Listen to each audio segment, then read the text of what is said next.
All right. Am I live? Am I live? Hello, hello. Are we loud and clear? I think we're loud and clear. We got the better camera. I've had my camera back for a while, but I didn't have a cord. Found a cord. The focus is a little off. I got to get a proper what you call it. Everything's about to change. My whole setup is about to change. I'm so excited for it. Hopefully, we make it happen next week. But NBA draft is tomorrow. Let's talk a little bit about the draft because, well, let's talk. I want to go over actually because this has been an interesting, very interesting offseason so far. From all the trades that's been happening, I spoke on the Bain trade. I also spoke on the KD trade. You guys need to check that out. Check that out in the shorts on the channel. Well, actually, it's on a different channel. I'll post a link for it. But I want to go over the other trades that happened today and some more things. So, first of all, there were some glaring things to me. Pat Connaughton picking up his 9.4 million player option in Milwaukee. He really had no other option. He's not a player that's going to be touted for that much money. So I imagine if he went somewhere else, he was probably getting less than that. Probably a 1 or 2 year deal for like 3 mil or something like that. So it was best. It was the best option for him was to pick that up and stay in Milwaukee. So not much to go off of that. We also need to talk about Milwaukee because what are they going to do? They haven't made a trade yet. They said they wanted to bolster the roster, and now all of the potential like options for them are gone. But the problem with Milwaukee is they just don't have the money. They got Dame and Giannis on 50 mil contracts or damn near 50 mil. They got Brook Lopez still. He's getting older. He's 37 now, making 23 mil. I don't know who wants to trade for that. I don't know who wants to trade for that like, at all. And honestly, I can't blame anybody for not wanting to trade for it. It's kind of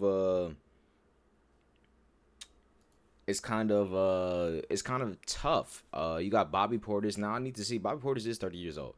I need to see how long these guys are under contract because Milwaukee, they're just man, it's a tough situation. Yeah, Giannis has a couple of more years. Giannis has, and he has a player option in 2027. So Giannis is gonna be he's already under wraps. Dame under wraps too for at least the next season. Like he's gonna come back tail end of this season, and then he'll have a player option. So with Dame, what Milwaukee could do is, if I'm being completely honest, because I seen them make reports saying, oh, they want to build around Giannis or put pieces around Giannis. You can't do it. You can't. You cannot do it. It's not possible with this roster. Bobby Portis has a player option. He's going to accept that player option. I'm pretty sure he is. Brook Lopez, Brook Lopez doesn't, he's actually off the team. Really? 2024, 2020. Oh, this was his last year. Oh, they're not re-signing Brook. Or if they do, they're going to bring him back for cheap. Brook Lopez is a free agent. Hold on, let me double check and make sure. Some of these contract. Let me see. Is Brook Lopez actually a free agent? Has it currently to that runs through the season. So essentially,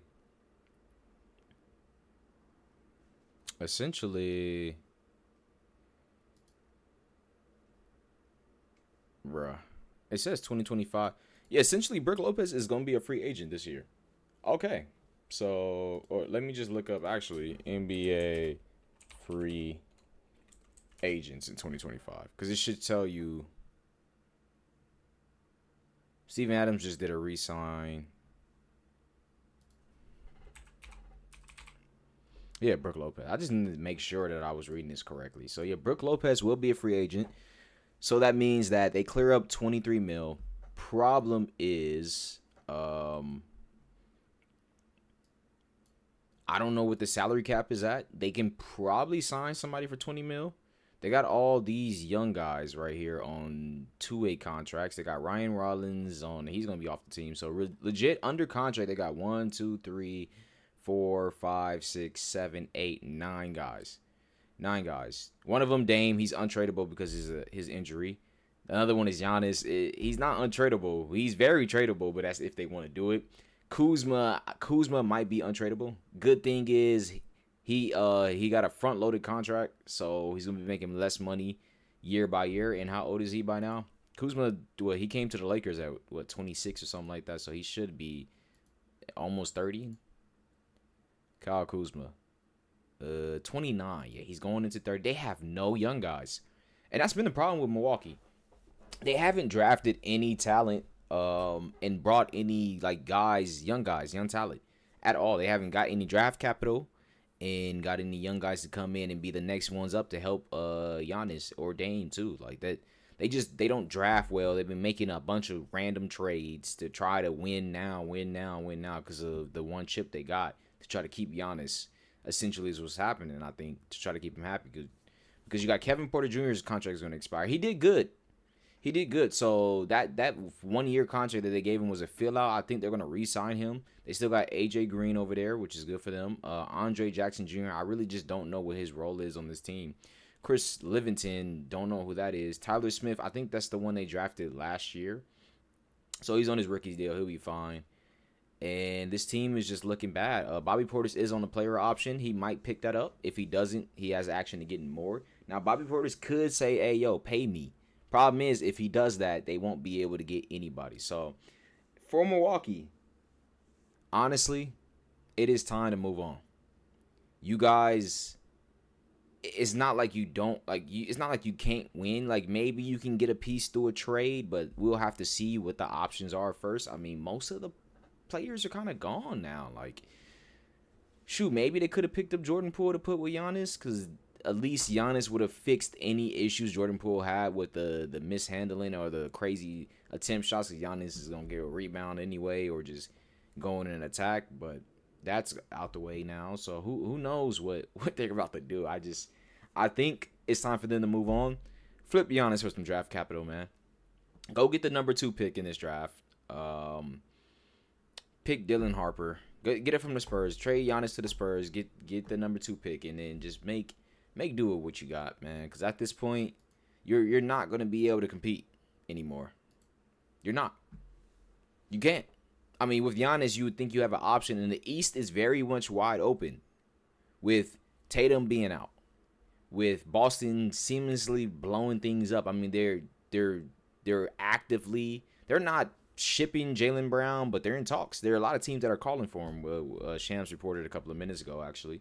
So you got that. They might move on from Derek White. There's just a lot of guys who have big extensions and contracts on that team, and with Tatum being out, who knows what it's gonna look like. And then they just traded for Anthony Simons, which we're gonna speak about later.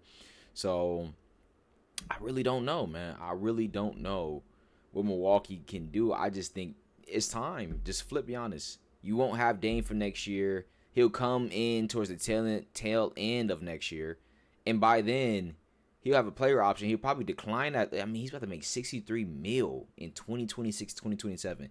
Honestly, this is going to sound messed up, but I'll make it to where he doesn't want to stay.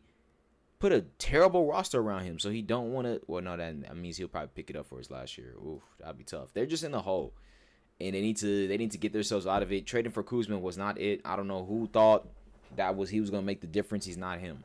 I'm sorry. Since we had him. You know, and then he went to Washington. Like he was decent in Washington, but not so much so to where he's gonna bring the chip. So, to Milwaukee. So Milwaukee needs to trade Giannis. We're not gonna speak about destination. I just say they need to trade him because at this point, it's time to go. It's time for him to move on. He can go anywhere essentially. He can go. I honestly, I wouldn't be mad seeing Giannis in OKC. Somehow, I imagine they can make that work. Well, actually, let's try it out. I don't have all day. I do. Ooh, my camera might die fast. I haven't charged it at all, so yeah. Oh no, I meant to click. You can add Dame in the. How much class fit? They got to clear 37. That's it. Okay, adjust. So we throw in Isaiah Joe, Wiggins,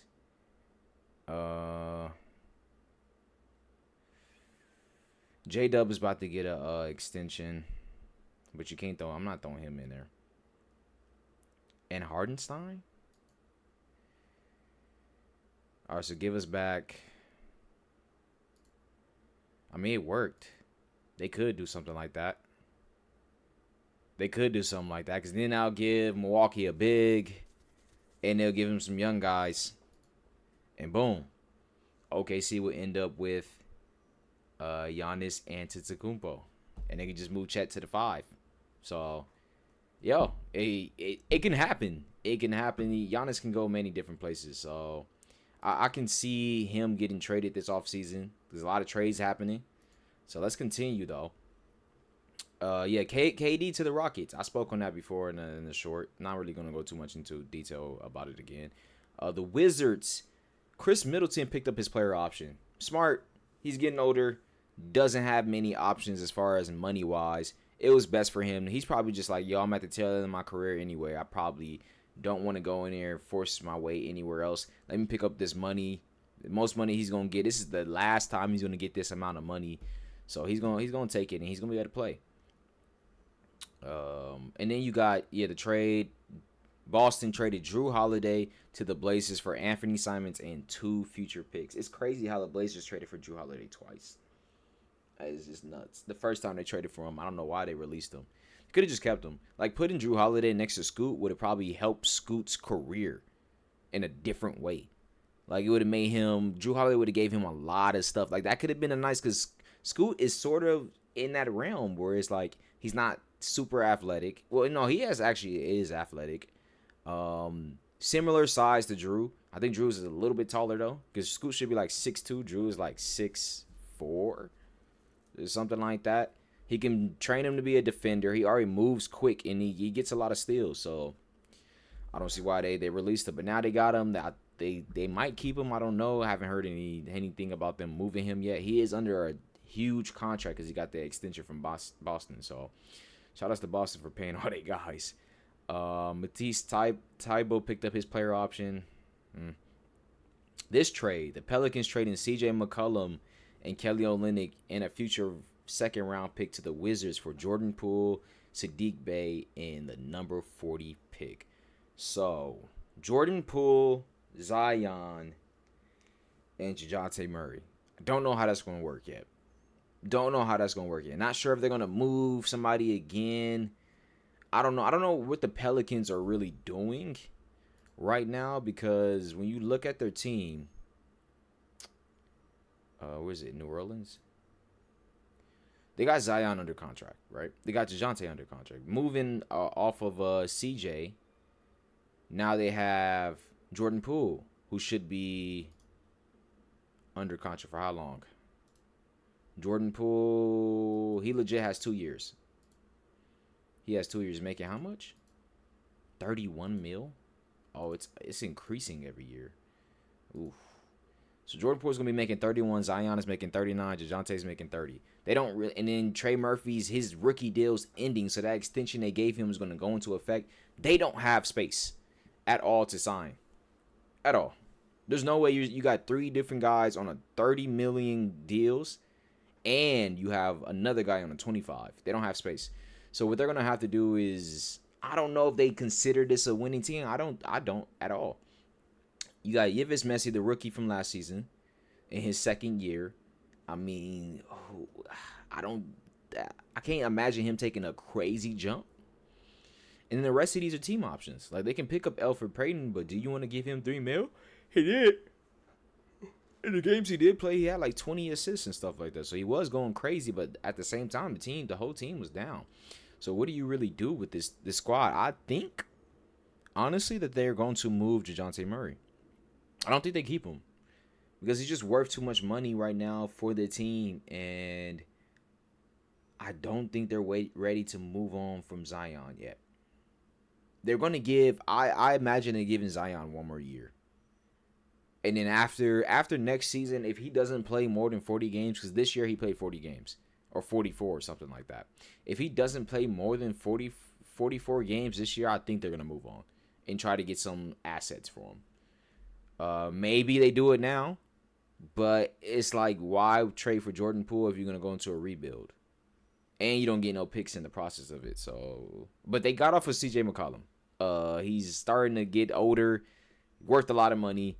Good move by them, but still not many plays for them to make. They're just kind of in the hole, and they don't have much to do or make off of it. So there's going to be a couple of teams like that too, and I do want to discuss that. So I just wanted to go over the trade stuff, and now we can talk about draft and where these teams are landing at and what they're looking at.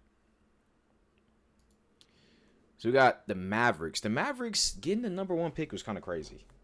It's just wild. It's almost rigged. Like Adam Silver, I saw his interview on the Club 520 podcast when he was like, people think that he's in control of all that stuff, doing trades and all that. I know he didn't reference the draft, but I'm like, nah, I feel like he has some input into it some way, because there's no way that they got the number 1 pick. I don't understand how odds work. I really don't. Because if you're telling me I have a 40% chance to land a pick, and the guy who had the 4% chance gets that, how the hell did I fall out of the top 5? That's what doesn't make sense about those picks to me. It's like there's so many protections on the opposite ends of the picks. Like, why just include what my percentage is for the number 1? So you telling me if I don't get the number 1, I can fall to the number 11th?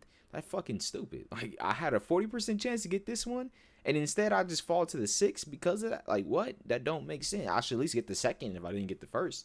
That's at least my logic on it, but the odds don't really make sense with the protection to how it goes. It's just, if you're going to state how many odds a pick has, just say for every single one. If this pick doesn't happen, they fall to this place. That's how they should rephrase it. But here's the draft order.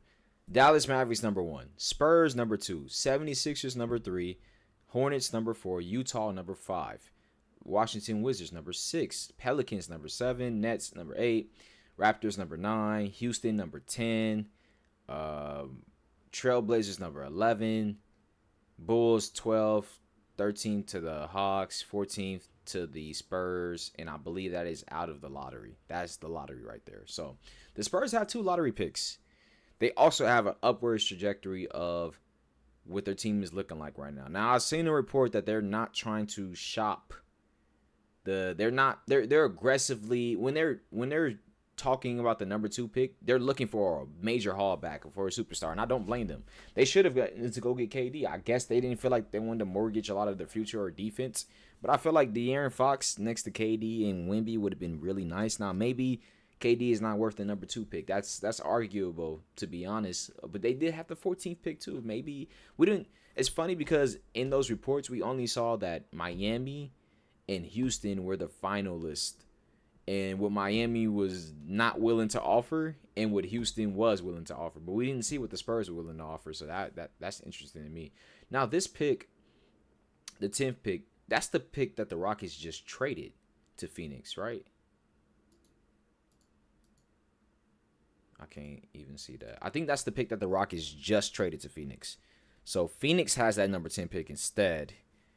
And there was another trade for one of these picks in the first round that happened. I think it might have been this one. Yeah, the Grizzlies. It says from Orlando. Why did the Rockets say from Phoenix via Brooklyn? That's kind of confusing. I'm pretty sure in that KD trade, where does it say it at, actually? The number 6 pick. Yeah. To the Rockets for, wait. The Suns have traded KD to the Rockets for guard. Yeah, the Suns get the number 10 pick this year. It just hasn't switched on here. But the Grizzlies and Magic pick switched on here for the 16th. That doesn't make sense. Because I'm pretty sure the Magic had this pick and then they gave it away to the Grizzlies. But let me double check if that's what happened. Because I know the Magic gave up 4 first rounders. No, 5 actually, with 4 unprotected. For 4 first round. Yeah, and one of them was included in this year's draft. So yeah, the Spurs can make some magic happen. They don't have to, but they can. Now, the Mavericks, without a doubt, they're going Cooper Flag. They've already said it. Cooper Flag's the number 1 pick. It's happening. If they don't pick Cooper Flag and they pick some other player, they're wilding. Because if you let Spurs get Cooper Flag with Wemby, cut that shit off, man. I don't even want it. That's going to be crazy. That would be wild. It's also possible that the Mavs just get a crazy trade offer and they trade it. Who knows? They moved on from Luka, and now Luka's talking about, not talking about. There's reports that Luka's really on a strict diet and he's focusing on getting his body right. So, we up, baby. Let's go. 76ers. This is an interesting one. They're running it back with Paul George, Maxey, and Embiid. But what does that mean? Because the thing about the 76ers, they lacked depth. Like when they made their signings last year, a lot of people probably thought, and I'm included in that, it was like they had a decent squad.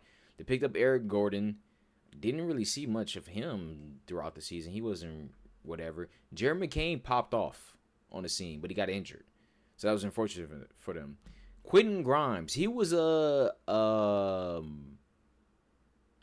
what's the phrase? He did really good. In the time that he got with the Mavericks and with the 76ers, he did really good. The problem is he needs a team for himself. He doesn't need to be playing around guys to be averaging the little 20 that he probably can average. Kelly Oubre, they're probably going to pick up his option. Well, no, Kelly Oubre has a player option. He hasn't picked it up yet, but he might.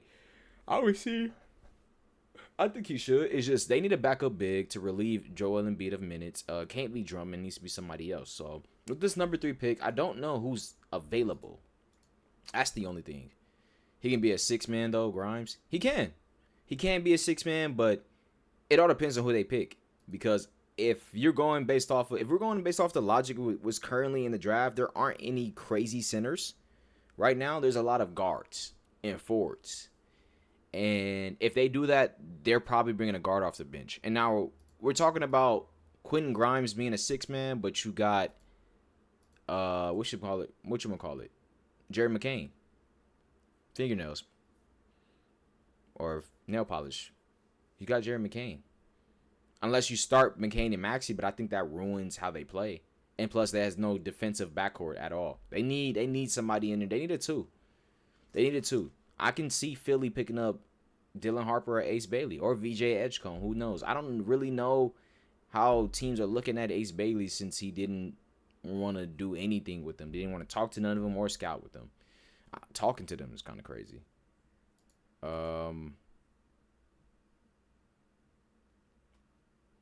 Grimes is a restricted free agent. Well, yeah, it's a qualifying. His rookie contract just ended.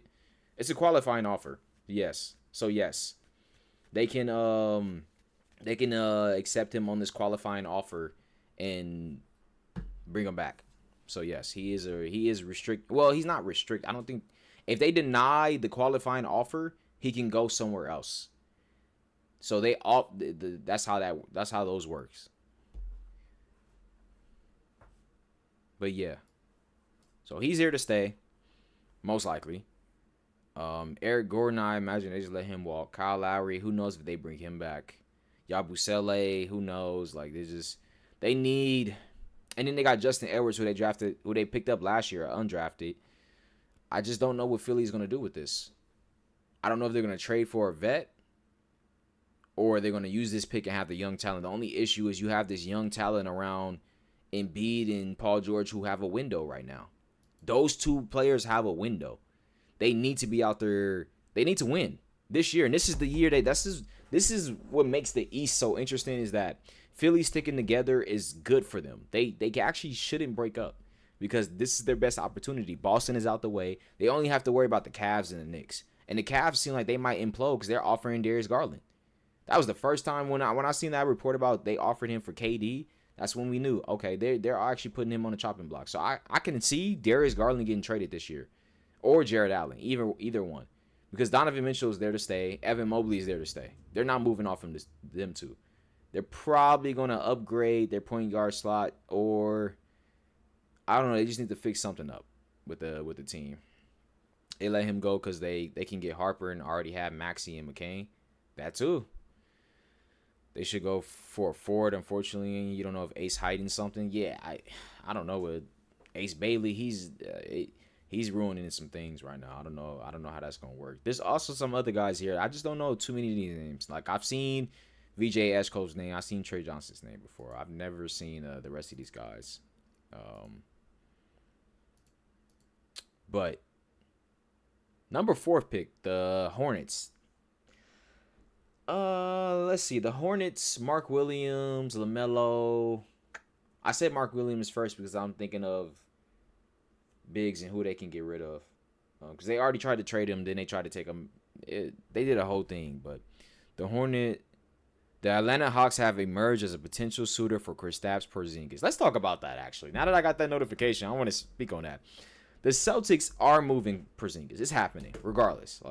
He's not staying on the team. They're trying to change up their roster. They got too many guys on big contracts, and with Tatum being out for so long, it's just gonna ruin with potential. They're doing they're doing what these other teams need to be doing, like Milwaukee. They need to just move on, quick as hell. Keep their one guy and move on from whoever else you got on the roster. Problem with Milwaukee is Dame is injured, so it's harder. It makes it harder for them to want to move on from anybody else, because this would probably be the year that Dame would have got traded away.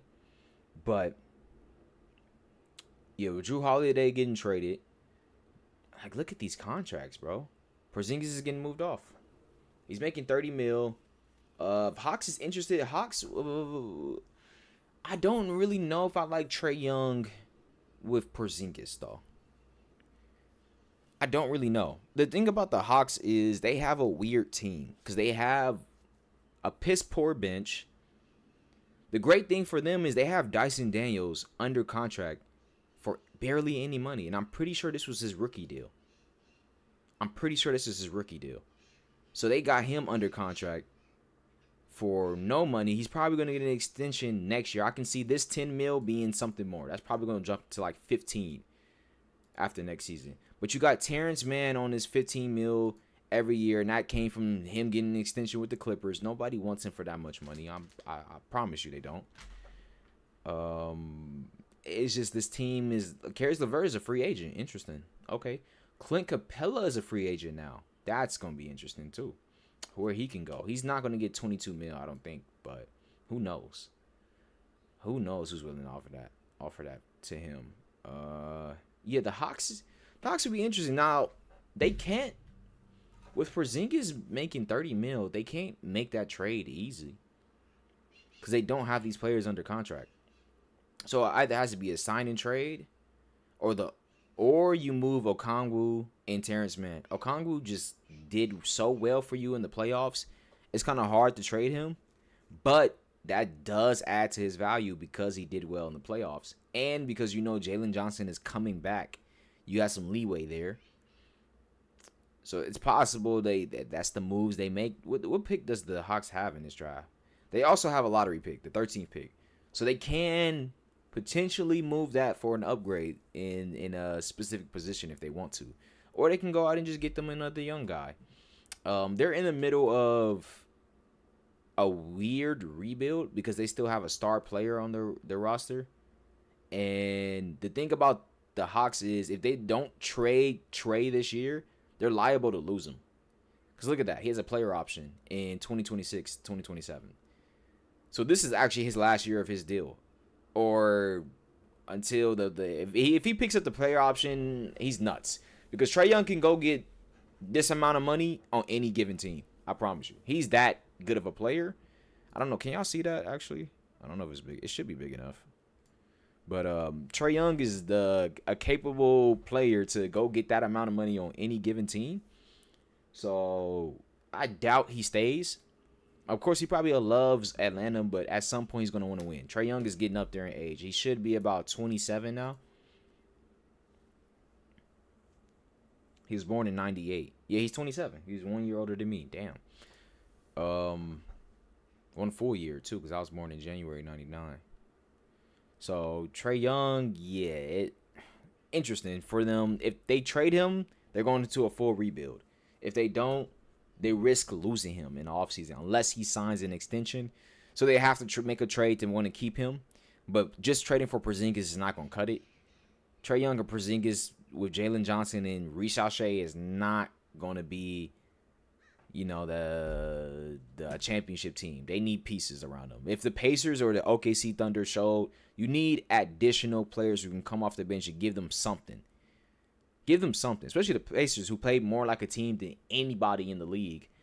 You need options. You need viability, and they don't have that on that current roster. So, besides having with Jalen Johnson and Dyson Daniels, Dyson Daniels is just an assist type of guy. He doesn't really go to try to score. Jalen Johnson is the scorer, but he's had flashes of inconsistency sometimes. Reece Shea, his rookie year was it was iffy. It was really whatever.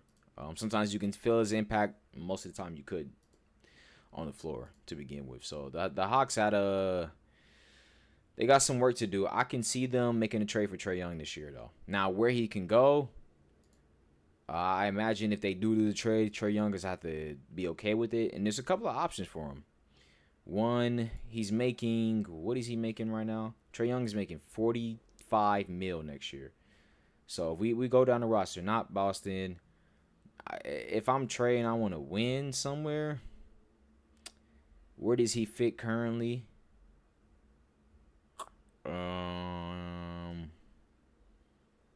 Can Miami make that trade? I mean, yes. Miami actually might be able to make the trade because they can package Rozier and Duncan Robinson together. Now, Duncan has a player option, but I imagine he's going to take it because he's not getting 19 mil nowhere else. He's been such a useless last player these last couple of years. Ever since he got paid, actually, he's been pretty useless. So, if he's going to take his player option and they can throw in those 2 contracts to the Hawks, and hey, Trae Young with Tyler Hero and Bam Adebayo, maybe it could work. I don't think that's such a bad thing for them at all. And it just looks like it's the best spot for him unless he goes to Toronto. But Toronto, actually, quickly, and you put like some of these young guys together, they actually financially can do it. But Trae Young with R.J. Barrett, Brandon Ingram, and Pirtle and Scotty Barnes, it's tough. It's tough to imagine. Maybe Denver. Imagine Trae Young in Denver. Yo. I saw the interview earlier. Actually, let's watch it. Because I've seen a lot of people talking about it too. And I'm just like, oh, this actually happened. What the fuck? Oh, this 1 minute ago. Hold on. What? They actually, wow, as I'm talking about it.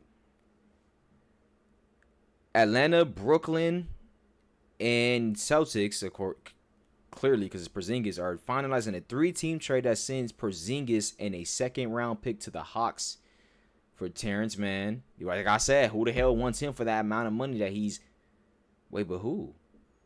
Wait, the Nets took Terrence Mann? Nets, Brooklyn. For who? Who the fuck did they trade? Wait, Jay, are you talking? I don't have my headphones on, bro. So if you hopped in here talking, only the stream can hear you. I can't hear nothing you talking about.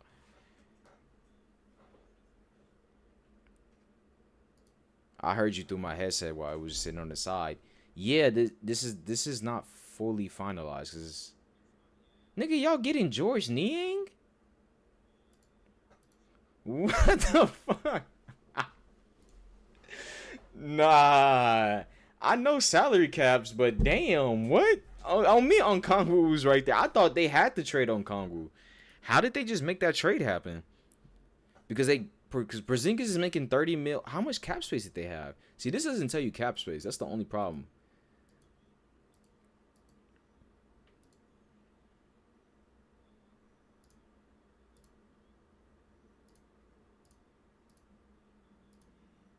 Boston,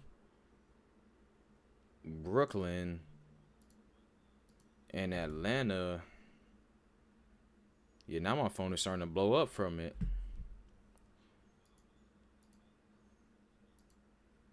Yeah, you guys are been in a...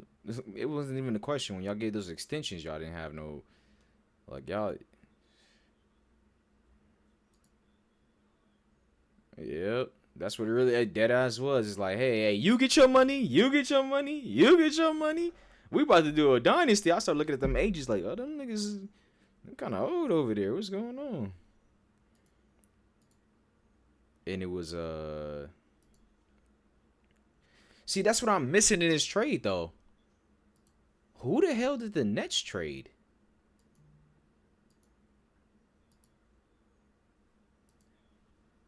Niang was on the Hawks. He's going to the Celtics.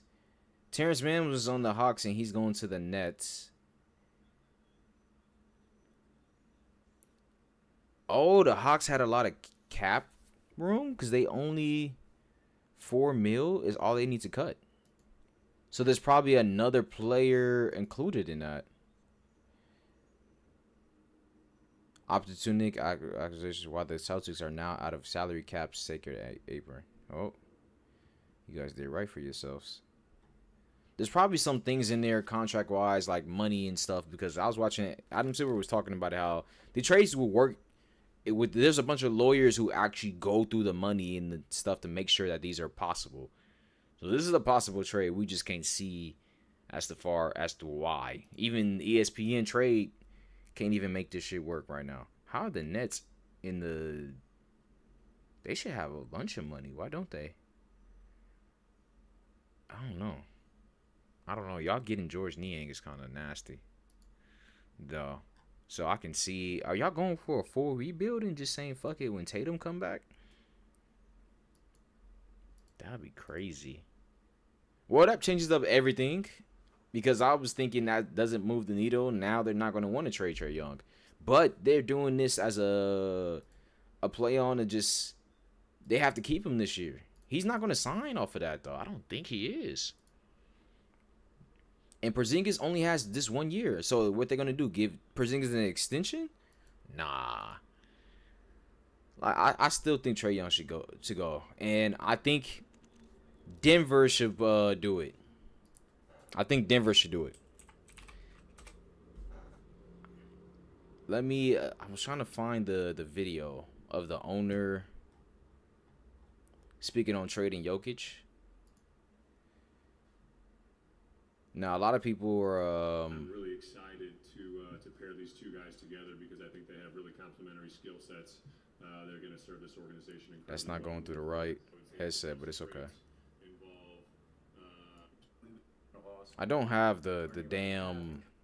I don't have my settings set up, but the owner, a lot of people were saying, why would the owner randomly bring up trading Jokic? He didn't say he was going to trade Jokic. He was saying that, yo, we have to put ourselves in position to make sure we don't have to reach that by making sure we're not in the second apron and that we're not holding on to these bad contracts. Because if we do, we're going to reach a point where it's going to have to be a discussion. Like Milwaukee right now. They have to discuss whether or not they're trading Jokic because sadly, they're not in a good position to move forward for.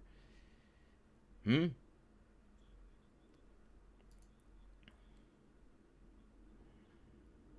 but he's not the only one that's making a lot of money. Jamal Murray's making 50 mil. Jamal Murray is making 36 mil this year. He's making 50 mil next season. 54 and then 58 and then 62. He's making Dame money. Jamal Murray ain't no top 75 player. It's time to move on, bro. I'm trading him for Trae Young. If I'm Denver, I'm trading him for Trae Young. Straight up. I don't give a damn about what the Hawks just did. I'm trading him for Trae Young. Straight up. I'm offering it. And MPJ. Fuck it. Y'all can have both.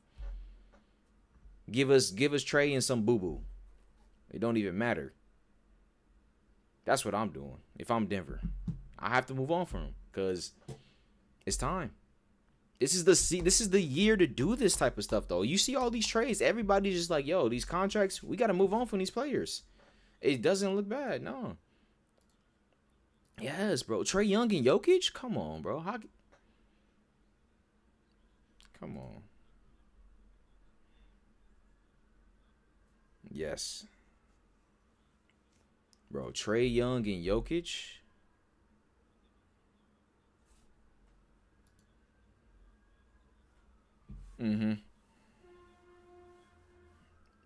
Okay, I never went over the Hornets.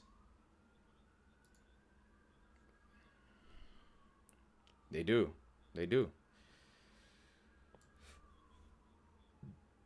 This is the year the Hornets need to trade Miles Bridges.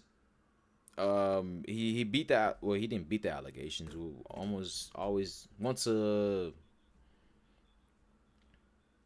Yeah, and he got money. He's viable.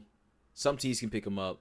They should make the move from him. I honestly, I mentioned this to you yesterday. I didn't say this on stream, but I thought that the Rockets should have made a push for LaMelo. But knowing that Fred VanVleet can't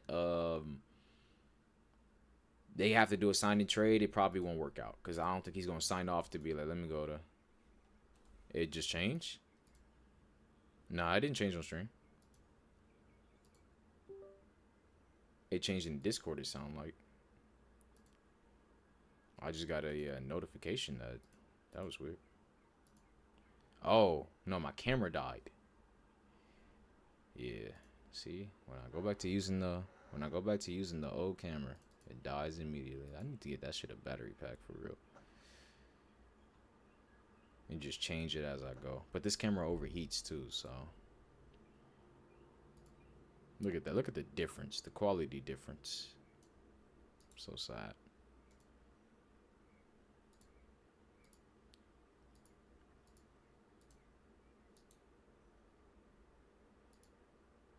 Look at the quality difference. I'm so bright, bro. What the fuck? It's not even that sunny. There we go. All right. So back to what we was talking about. Yeah, that's interesting though. I need to keep Twitter open in case Shams keeps going with this, because there's gonna be I imagine there's gonna be a lot of trades happening before the season. I mean, before tomorrow. So let me stay on Shams' page real quick. Yeah, that's crazy. That's crazy. A lot of trades are happening, man. Do you think y'all trading Jaylen Brown? They say teams are aggressively right now talking, asking.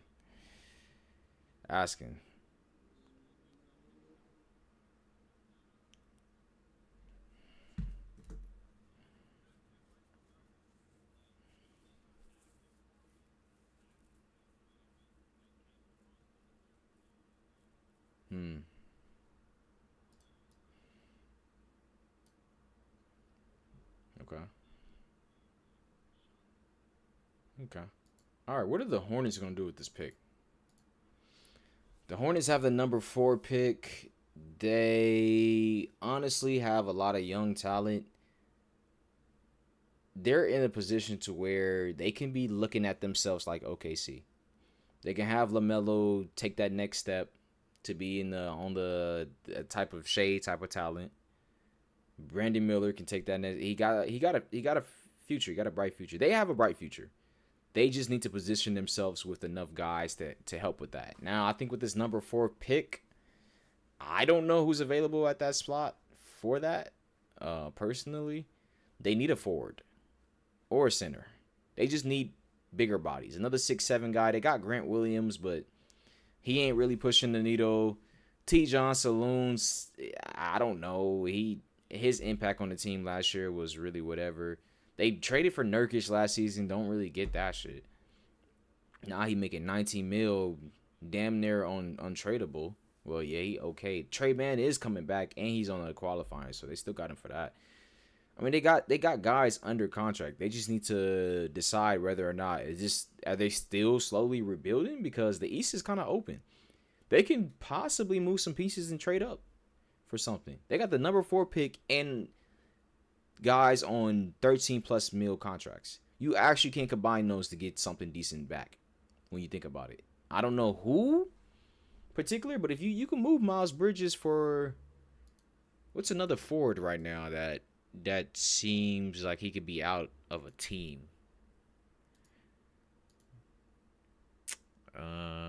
Let's see. I'm trying to go for teams that didn't make trades yet. Cause what about Utah? What about Charlotte getting Lauri Markkanen?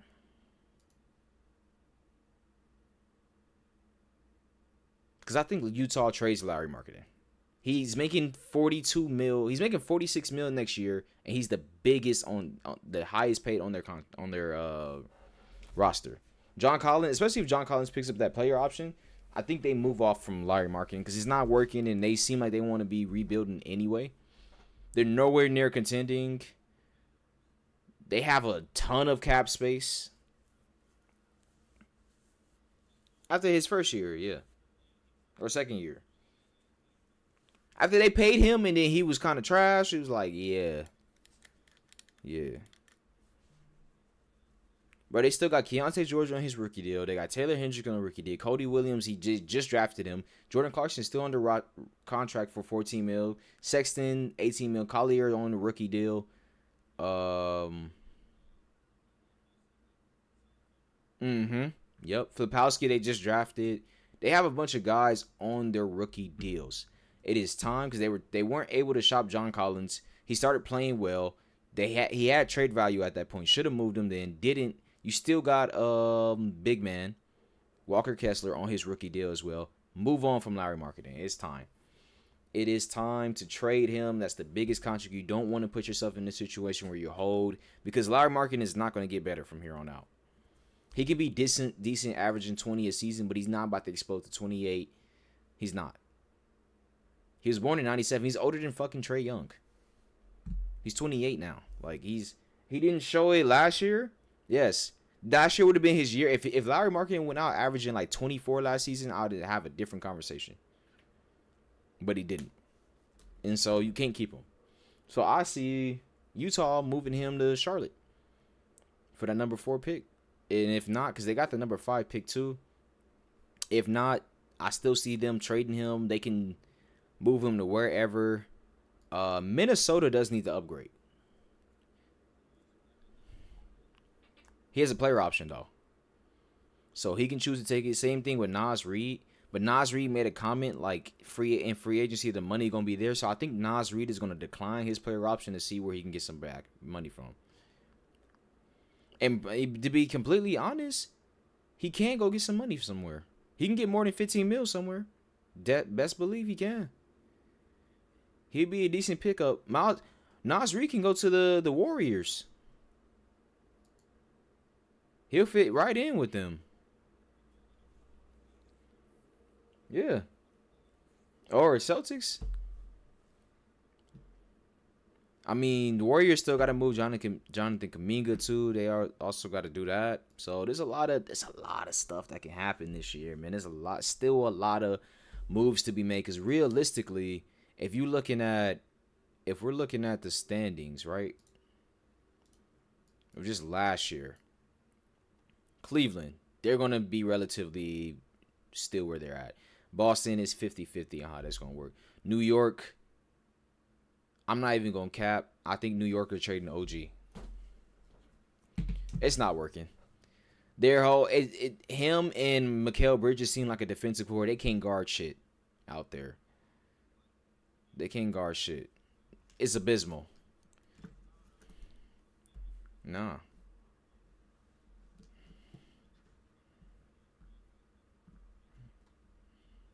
Mm-hmm.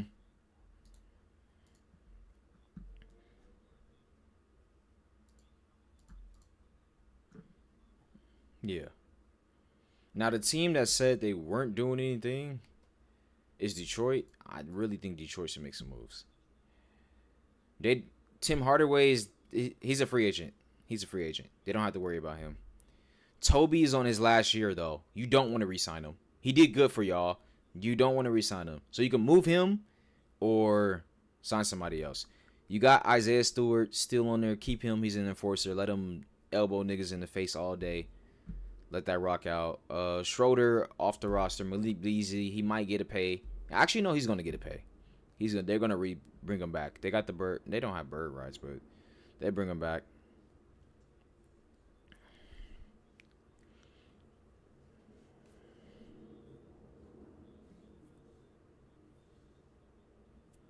They don't.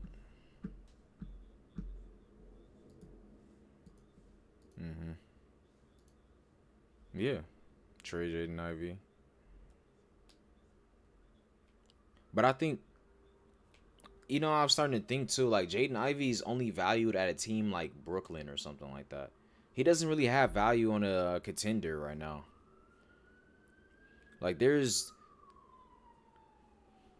the only teams that probably want to upgrade to get better is New York right now. Orlando already showed that they did. Miami, I don't even know Miami because fucking Pat Riley don't want to trade nobody. Nobody, like, I don't make sense what the hell he see in his team over there. Yeah, them two. make an upgrade. Go get, man. Go get Trae Young. Go get him. If you can. If you can't, screw it. Go get Jaden Ivey at that point. J-Dope, what's good? What's good? Chicago, they're still in their rebuild process. They are going to be slightly better because, wait, I'm just looking at these standings. How the hell did they have more wins, less losses, and yet they were ranked lower? See, oh, because of the play-in. They lost to Miami. That's why they were a higher seed at first, and then they lost to them. They still have a future. Chicago has a future. They got their young guys. They're good. Trade Vucevic. Did I see the Porzingis trade? Yeah, I just reacted to it about a couple of minutes ago. It was crazy. It literally, I saw on my phone there was an announcement that there were talks about him getting traded, and then boom, it happens. So yeah, I saw it. I do need to refresh to see if Shams posted anything new. Wait, gave Nets 5 first rounders. When? Wait, Brooklyn now has 1 out of 6 of the picks in the first. What? Wait, what? Nah. I didn't even see that. That was... Oh, it did say number 22. They got the number 8 pick, the number 19 pick, 22, 26, and 27? What the fuck?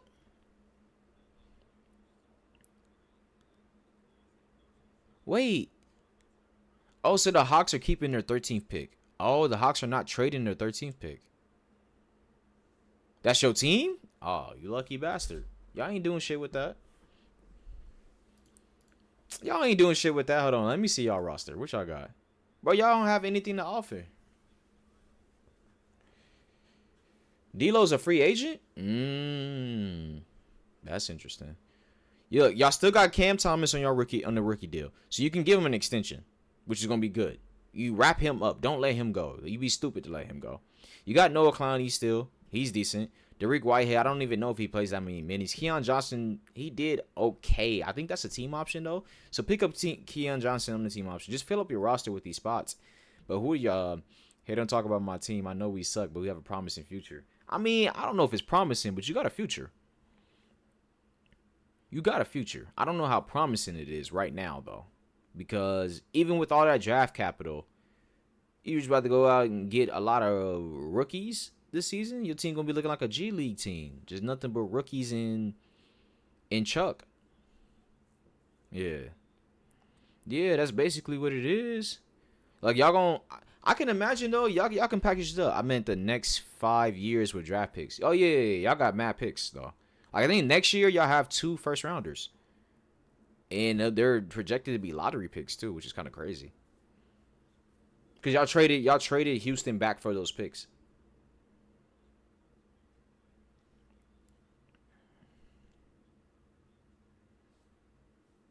Well, first of all, they need a big. Claxton is cool, but he ain't it. Hell no, Giannis ain't agreeing to that shit. Giannis gonna be looking like, the fuck you talking about, Brooklyn? Yeah, I ain't going to no Brooklyn. Giannis not doing that, bro. Thing is, Nets are on a rebuild, but they can also position themselves to be in the play-in team as well. Claxton is a weirdo. Yeah, see, I know. Bulls, Miami, maybe Indiana. I don't know. Well, maybe. I think Mathurin is going to take a big step forward. They're going to be interesting. We don't know yet.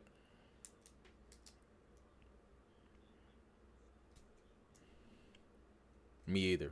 19 wins? 19 wins? Nah.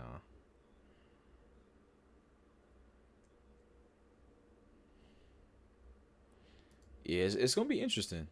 It's gonna be interesting to see what what happens with these, because who got the number 5 is Utah, right?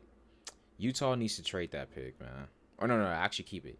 Keep it, trade Lowry. I already said that. Trade Lowry to Brooklyn. Fuck it. Trade Lowry to Brooklyn, man, or something. Y'all got the number 8 pick too. Y'all gonna be interesting.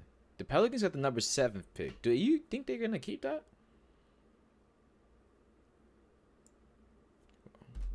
After looking at what's best available, which is mostly guards, they need bigs.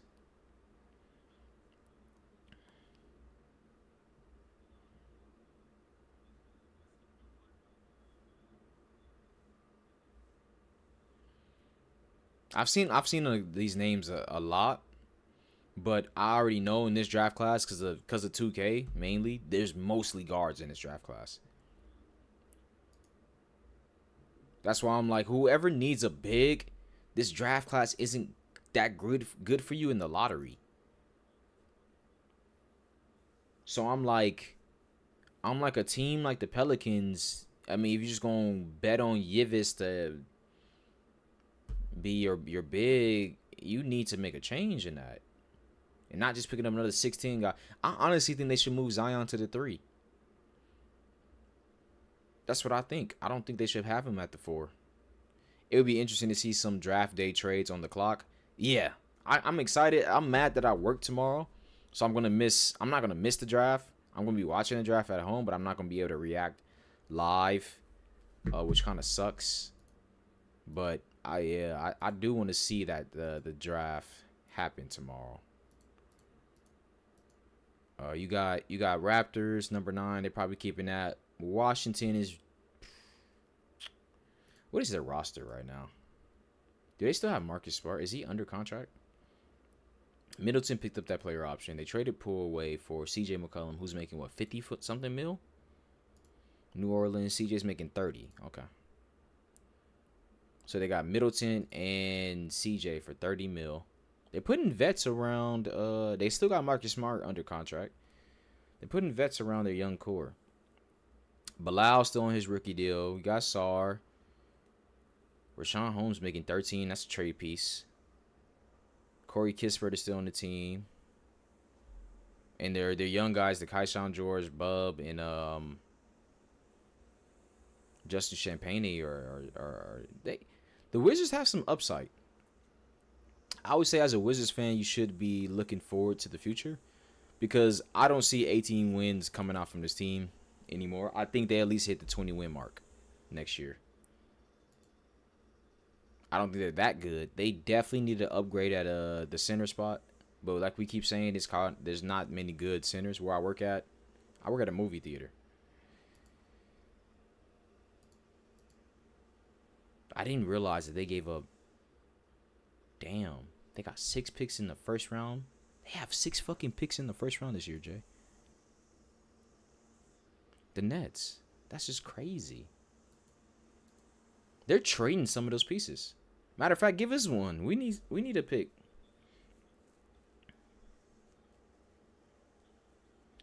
But now it changes things up. Now it changes things up on how they do it and who they get.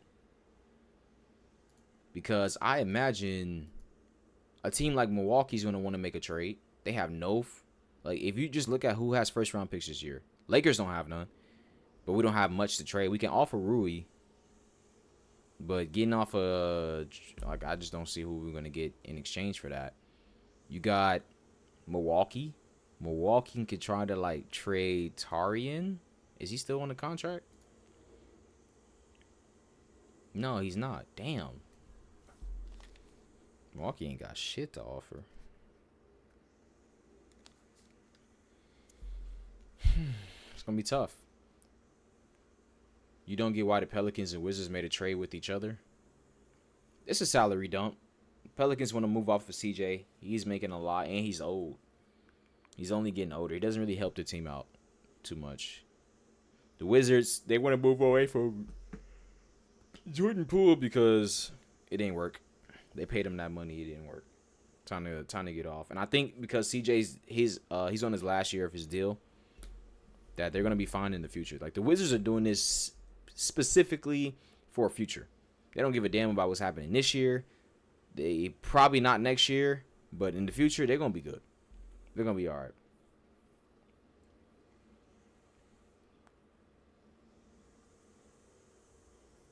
Nets about to trade up. But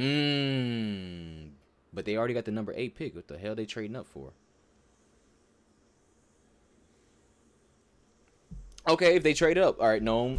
If we let's talk about it then. If they trade up, where are they trading to? Yeah, facts, bro. The Spurs are not giving up the number 2 pick for 5 first round picks in later in the draft. Like they don't fit their team. So then you got who else would take that? Who else needs players?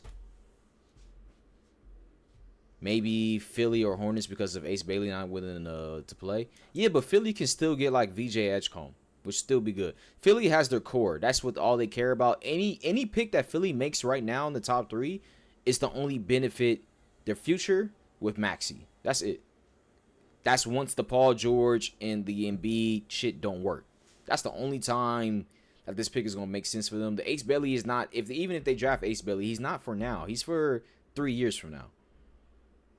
Now they could trade it too, but trading it to Brooklyn for 5 picks later on, I just don't see why they would want to do that. Like Brooklyn, honestly, Brooklyn having all these picks seems cool, but it only works to teams that need them. That's why, like, if you want to trade up, team has to need your picks, and who needs 5 rookies this year unless they flip them? Now they could do that, but that's a lot of trading. They have to get on the phone right now. Why did he delete the... He reposted what Bob Marks was saying and then deleted it. I wonder why he did that. Brooklyn could also get, like, Raptors pick. Maybe. They could. Number 9, yeah. I mean, they could try to slide down if they want to. They could slide down if we want to. We need to be on Giannis watch. We need to be on Devin Booker watch. Devin Booker, ask out my brother. Get the hell up out of there. Because they ain't doing you right. They give 19 and 22 for 9. Nah. You don't want to jump out of the lottery. That's the thing. Jumping out of the well, you could actually. Because if the Raptors jump out of the lottery, that lottery pick, it'd be expensive by the time they get into their 3rd year. Scotty's still on that max, right? Toronto. Yeah, they got Ingram for the next 3 years, but he got a player option making 41. Oh, that's tough. I think Raptors got to trade quickly. They got to. And then Cam Johnson for Barrett. Cam Johnson for RJ Barrett. Why would Brooklyn want to do that? I mean, RJ Barrett isn't making that much money, but Cam Johnson, how much is he making?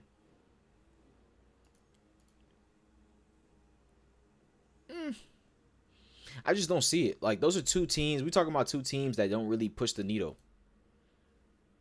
It don't really push the needle for them. They both were outside of the play-in. They got a chance at making the play-in this year, but I think the Raptors want to at least see what happens with the team because RJ wasn't bad for them at all. Like, at all. Yeah. I mean, RJ led their team in assists, I'm pretty sure. So he's their facilitator. They don't need Quickly. Quickly got to move the hell on. They're going to have to. They're probably going to trade him. Like, I wouldn't be surprised. Now, Brooklyn, I don't really see them making a push for anything. I think they should just take their time, see the young talent out there, and really weigh their options right now. That's what I would do. Keep Cam Johnson because he's a lethal shooter. And that's just pretty much it. And that's a lot of talk for the East. Let's talk about the West, because the West, there's a lot of things got to be changed, bro. Thunder, they're fine. Thunder can't upgrade for a wing if they want to. I did see that they were looking at options to trade up. They have 2 first-round picks this year, 15th pick and the 24th pick. I doubt they want to pick 2 guys at that because they still have their picks from last season that didn't even play that much this year. Nikola Topic, who was injured when they drafted him. Without stepping on the court, bro. Just carry me. You got Shea under contract. J-Dub is going to get paid. He's going to get paid. Yeah, he's about to get paid. Chet doesn't have to get paid this year, but he's going to get paid next year.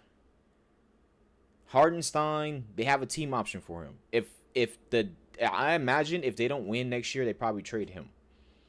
Because he's making 28 mils, a good contract to move. They got Aaron Wiggins and Isaiah Joe on contract too. That like OKC is fine where they're at with money and everything. They have team options for all these players. Dylan Jones was also a rookie last year they drafted, so I don't see OKC necessarily keeping these picks.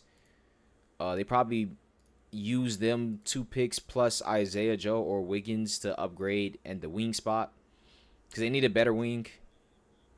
Yes, it did a lot. It did a lot. They just need another option outside of like they need a shooter. They need somebody who can come in and hit some damn shots because their 3-point shooting is abysmal and honestly they take a lot. They take a decent amount. They're just not good at shooting threes. So they need to find a way to upgrade. I don't know who's who we consider a lethal shooter nowadays in the NBA. Should they go get them a Cam Johnson? They could. He's making 20 mil, right? They can package up Isaiah Joe and Wiggins together. Something along those lines. Maybe throw the 14th pick in too. 24th pick in too. Who's going to say no to that? I don't imagine the Nets would say no to that. They could do something like that. You got maybe I don't know if the Grizzlies are willing to trade Luke Kennard. I'm just trying to think of other teams who will want to move off their guys. A shooter, a 3-and-D guy who can shoot, come off pin downs, play well with SGA and whatchamacallit. You reckon Mavs are going to move PJ for a guard since they re-signed Gafford? Duncan Robinson? Hell nah.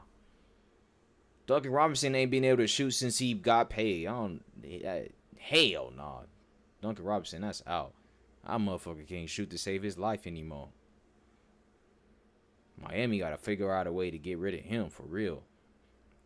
The Mavs is interesting. I don't think the Mavs make a trade because Kyrie's out. So they're not fully healthy, and I doubt they want to make too many options without.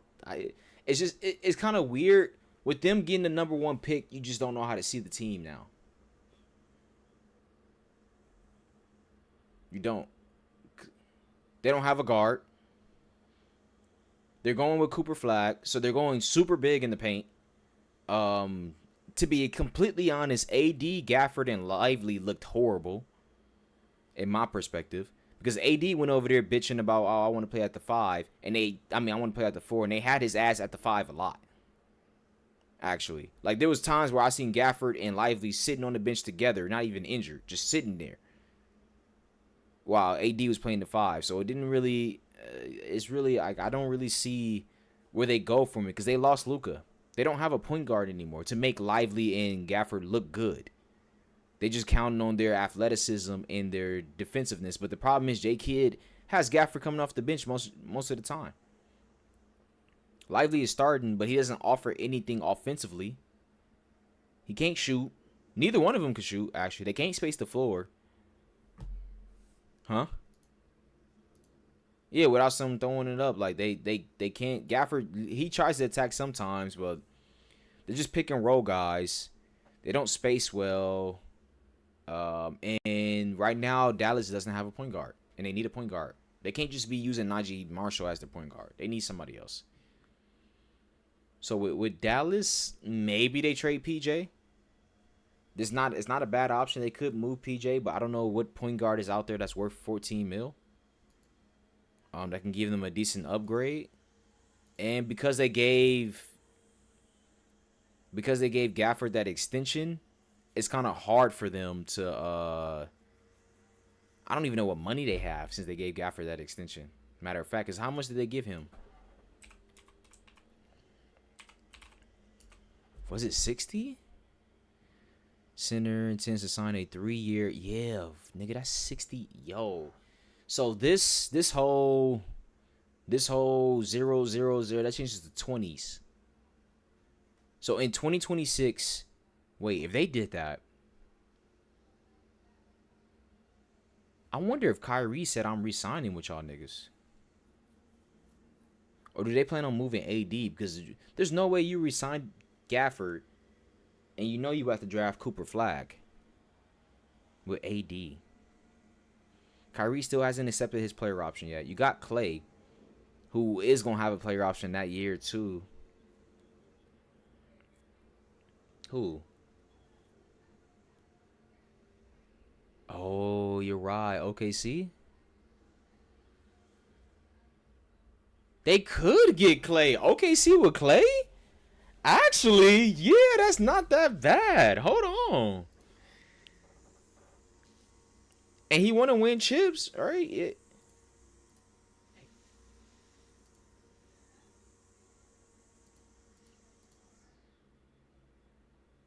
Hold on, let's try that out. OKC with Clay in a pick? I think Dallas would take that. Womsky says Sacramento is an interesting team as well. Yeah, I do wanna talk about Sacramento. I do wanna talk about Sacramento because I've been waiting to talk about them because they're weird. Their team is disgusting, and something got to give. Something got to give. I'm still on board with OKC trading for Giannis, but that's just me. Clay, who was it? Let's see. OKC got cut $2 million, so literally Clay and Dylan Jones and a couple of picks. It works. Yeah, OKC can get Klay Thompson. I actually wouldn't be mad at that. Matter of fact, if they ask for Nikola, because he just got on the team, ask for Nikola, get you a point guard, and Aaron Wiggins or Isaiah Joe. It don't even matter which one. Oh, no, that's too much money. They have to do somebody like Dylan Jones or the other Jalen Williams. And it works. So, Celtics trading everyone? Yeah. All right, so they blowing that shit up. It looked like it, at least. All right, let's talk about Sac then, since you brought it up, Wamsky. No, y'all had to. Y'all had to. But it seems like they're willing to trade another person. That's the problem.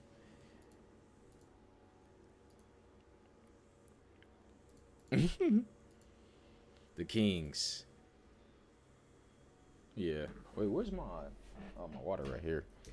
All right, the Kings. Zach LaVine is under contract for this year, and he has a player option next year. They fuck. They are fuck. This is nasty looking. My nigga, they have 1, 2, 3, 4, 5, 6, 7 players guaranteed contracts. The other 2 players that potentially make it 9 is team option, so they're probably going to pick up Keon. They're definitely going to pick up Keon Ellis's team option, guaranteed. But as it stands, Sabonis and LaVine are making too much money. They can sign veteran minimums. They can probably sign some $2 million contracts too. I believe they have the bird rights for Trey Lyles, so I can see Trey Lyles getting re-picked up. But other than that, this team is in a dead spot. Thing is, who realistically going to offer something for Sabonis? I think Denver would. Denver? Oh, no, you said DeMar would be good for some contenders. See, it's funny you say that. I feel like who's realistically going to offer something for DeMar?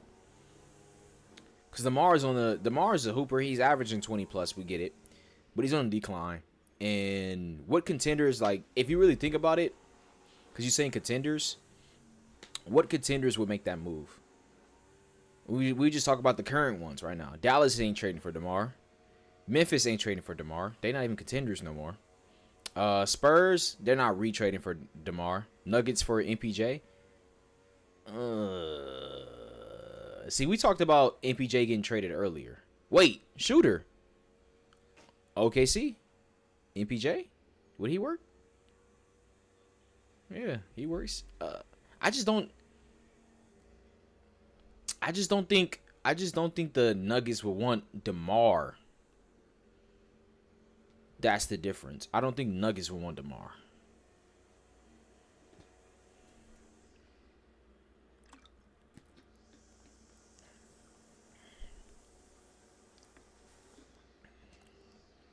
Especially since MPJ is the Nuggets' only shooter.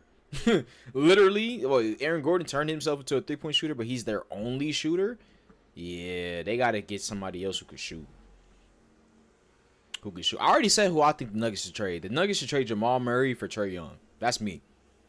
Even though the Hawks just made that trade, I still think the Nuggets to trade Jamal Murray for Trae Young. Maybe Pelicans, since they don't got a whole lot of scoring wise besides Poole. I mean, they got Trey Murphy. He was hooping. DeJounte would come back. Herb is still there defensively, yes. They just need a big. Oh, but that's who can get Sabonis. Trade DeJounte Murray for Sabonis. Wait, hell no. The Kings ain't about to do that. The Kings are fucked, bro. They are fucked because they can't trade Sabonis for another big. There's no other big that has the value of Sabonis right now. You don't get anything. The Kings have to trade DeMar or they have to trade Malik Monk this year. And if they do, then they can move Sabonis. But they can't trade Sabonis and then keep one of them. They have to move one of them first. And I can see them moving Malik Monk before anything. Like Malik Monk to Miami don't sound that bad. Maybe they get Wiggins in return. I don't know. Sabonis is just a weird fit on any team besides the Kings. Sabonis can fit on... Based on how they play, Sabonis actually can fit on the Timberwolves. Move Jaden McDaniels to the... Well, Jaden McDaniels is already at the 3. Julius Randle hasn't accepted his player option yet, but if he opts in, he's a tradable piece. Naz Reid hasn't accepted it yet either, but you can move like Mike Conley, Julius Randle for Sabonis, and I don't think that's that bad. Pair him next to Rudy. He can space the floor, better passer. Actually, no, I don't know. What the hell is Minnesota? Bro, what is Minnesota going to do? Because they have to try to get better next year. They traded Towns. They went back to the Western Conference Finals, but it don't even look the same anymore for them. And they don't really... Wait, no, was that the second? Or the... Yeah, didn't they make it to the Western Conference Finals this year? Back to back, yeah. So they have to... Seeing that, they have to put something around Ant. They have to. Jaden McDaniels did not take a step offensively as much as he should have. And Naz Reid took a big step back. From 6-man to nothing. I feel like he needs... What did he average? Because if he was averaging like 17, I'm tripping. But I feel like he should be averaging 17. Yeah, he's averaging 12. Yeah, that's not good enough. He should have had 15 this year.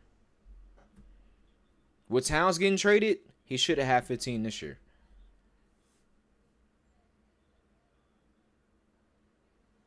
Now, we saw moments in the playoffs when he was getting double-teamed. When Ant was getting double-teamed, Jaden McDaniels was being aggressive. He needs to do that every time now. Yes. Be more consistent with it. That's what they need from him. Like, fucking Naz Reid, you got Jaden McDaniels. He's better defensively. And if he can consistently hit the shots, he'll be fine. That's the thing. So I'm like, they had too many guys who played the same way in same position, kind of. Because I feel like Jaden McDaniels, Julius Randle, and Naz Reid were all like the same-ish. It's just they end up going to the... Let's be honest. They really went there. It's because of injuries. I mean, they beat us. It's really whatever. But I don't think... A healthy Golden State, they weren't beating them. Drew in Minnesota? That would have been interesting.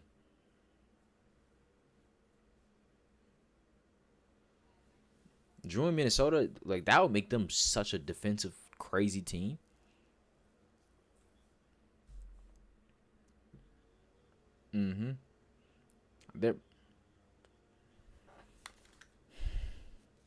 He got 10 mil in his last year. But this is probably his retirement year. The Clippers.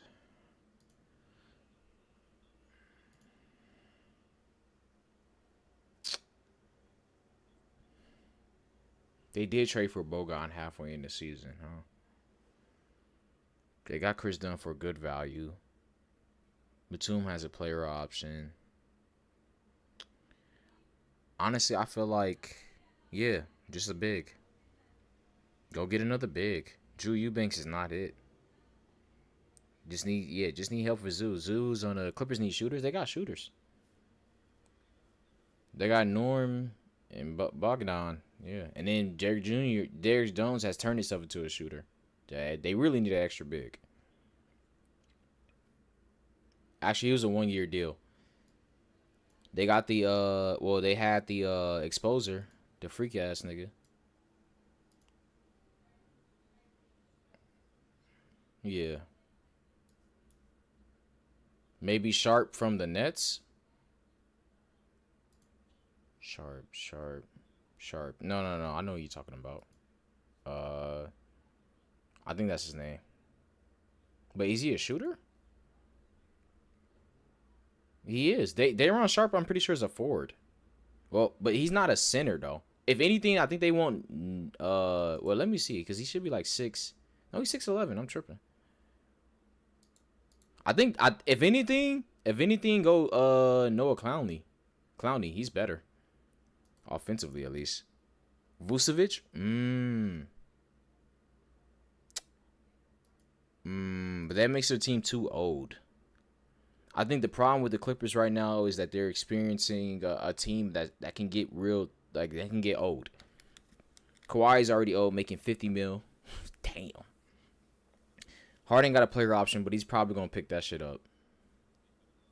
Making a lot of money, too. Powell making a decent amount. Bogdan, decent amount. I mean, they just need some young talent for their future.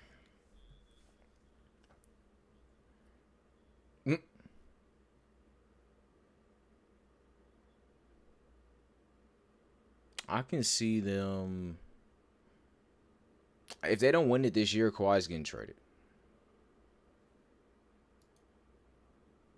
And if James Harden picks up that player option, they're probably going to discuss what to do next, because they need to win. They're in a win now, because I don't think the Clippers have picks for the future like that. Do they even have a first-round pick in this draft? They don't. So, as much as we say, like, they don't need to do anything, they actually do need to do something. Because their future's looking bleak. Oh, no, they have the 30th pick in this draft. So, yeah. And that was OKC's pick. Oh, that was part of the Paul George trade. Oh, yeah. They're fucked.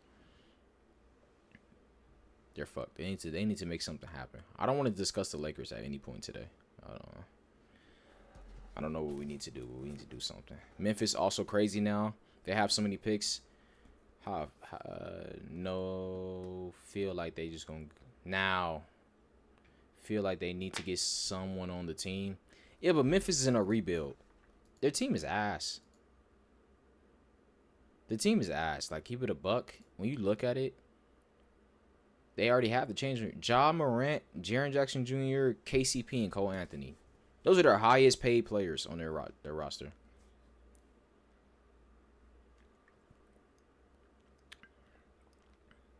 Yeah, that was flagrant. That should have been AD's. Ja is Ja. He gonna do Ja things, but Cole Anthony does not fit on his team at all. Especially with Scotty, the way he played last year. Gigi wasn't injured.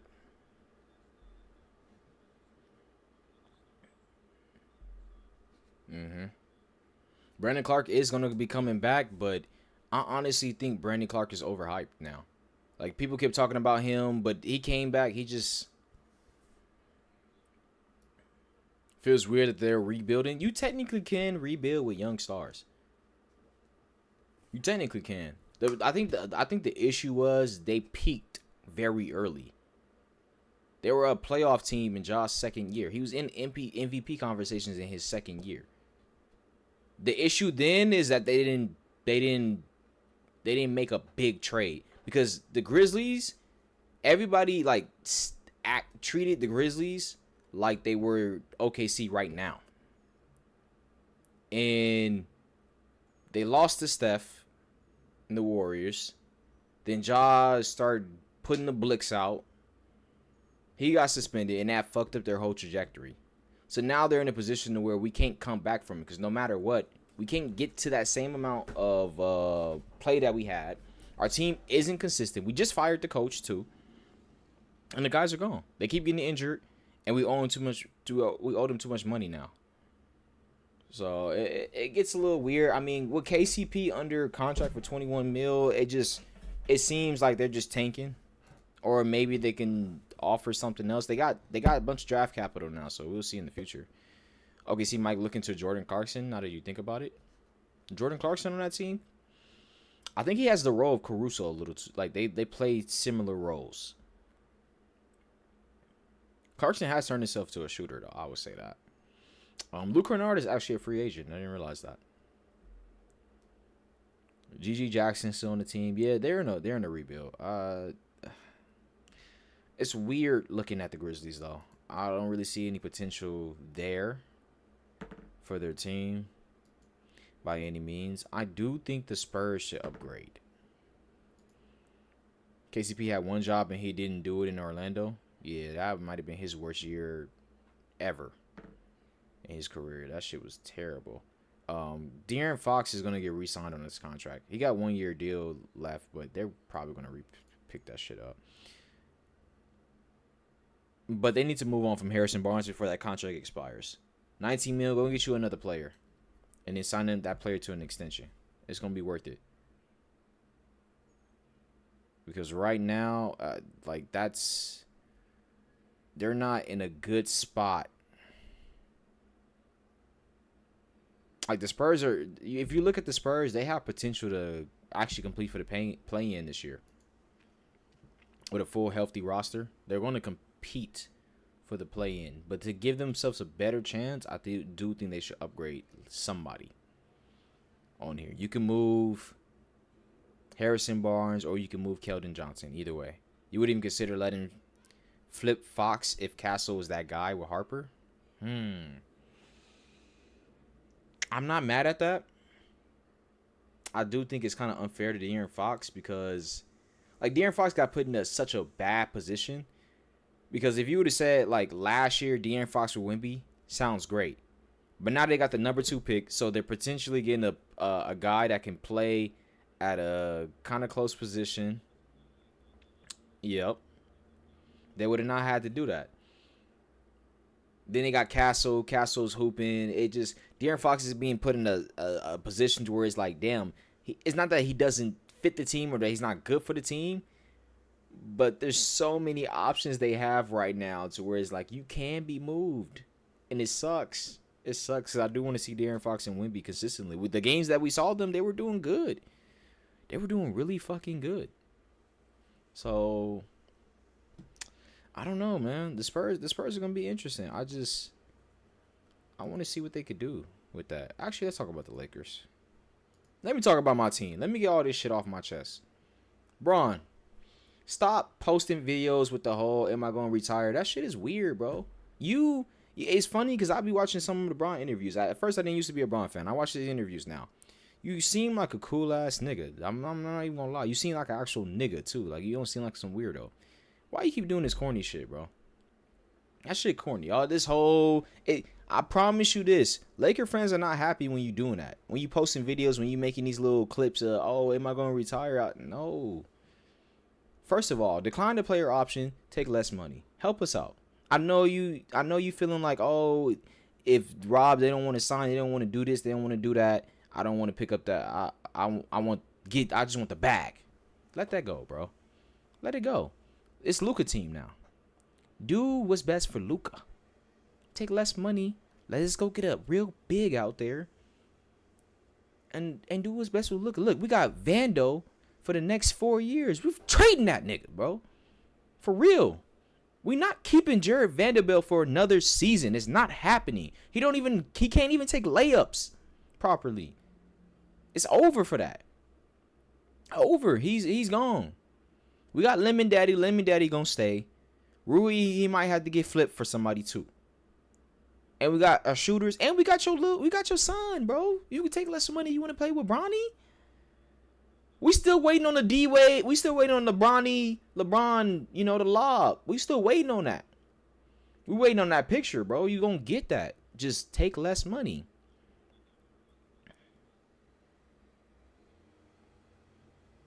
Was it?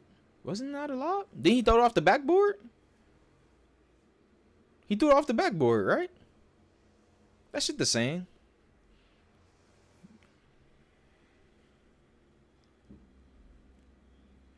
Didn't he throw it off the backboard? Let me see this shit, bro. D Wade. Yeah, it says alley oop. This was it, right? Against the missed. Oh, that wasn't a lob. He did a bounce pass. Why did shit say alley oop? He did do a bounce pass. Cause he was in the air with that shit. He was. Okay, we still waiting on that though. We waiting on the brawny LeBron picture. Like that's what we waiting on, bro. Take less money, bro. I know you can. Let me close my window because they're going crazy on this damn yard. LeBron, bro. Take less money. The fact that Gabe Vincent is still there is crazy. Yeah. Lakers should call up for Lowry. I'll take Lowry, but we need an athletic big. We got Luka. We need to pair Luka up with somebody athletic. And right now, it seems like our options are not high. Either we just try to find somebody in the draft. I don't know what guys in the draft could fit that mold for us. I mean, there's somebody called Kamin Maluk. He's projected to go number 7 from Duke. He's 7'1". What's his strengths? The gym. He's African, skilled. 7'7" wingspan.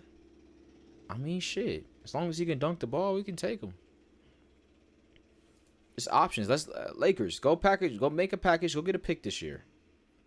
Go get a pick. Go get one of Brooklyn's picks. They got 50 of them this round. Go get one of Brooklyn's picks. Claxton would be crazy. Claxton on the Lakers. See, the problem is Claxton seems like he's a little bit of a drama queen, so I don't want him in LA. Oh, he's a crash out. He definitely is a crash out. He always fighting niggas. I don't know if we need that over here, bro. Honestly, and he can't shoot. Like, I need our big to be able to space the floor a little bit and catch lobs. That's not a lot to ask. It's not. AD was doing that shit. I got spoiled. I'm sorry. Switch 5 elite lob threat. Yeah, but he can't shoot. And our problem with the Lakers is we can't shoot.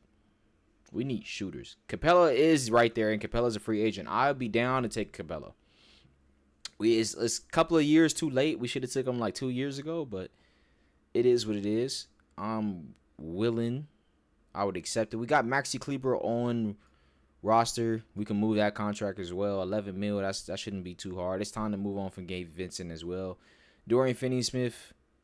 You know what? You Gilbert Arenas calls you black him out. You can pick up that option. Stay on the team.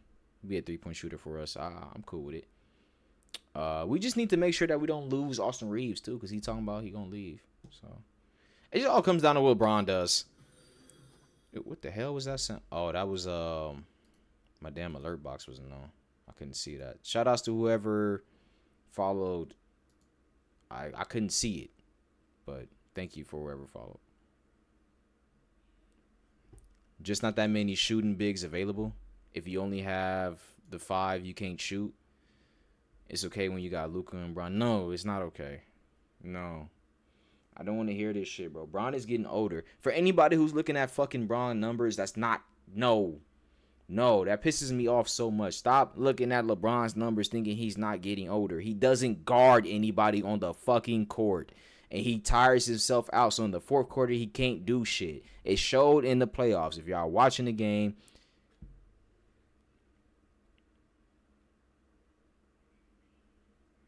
shout outs to it big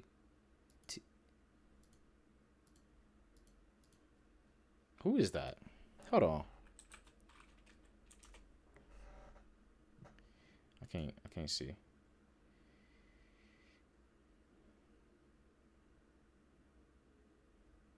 TT.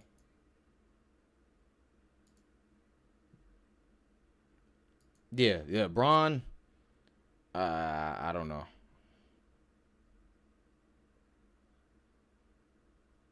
Bron, I don't know. I don't know why I'm showing that either. My fault. I couldn't see the whatchamacallit. Yeah, Lakers, I just don't know what we're gonna do. I don't know what we're gonna do, man. I don't know what we're gonna do. I don't. But I'm looking forward to seeing Luka on the court. That's it. That's all that matters for the Lakers.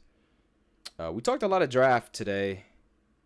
There's just a lot of teams that like I don't see the Suns making too much of big stuff. Like, where can Bradley Beal go?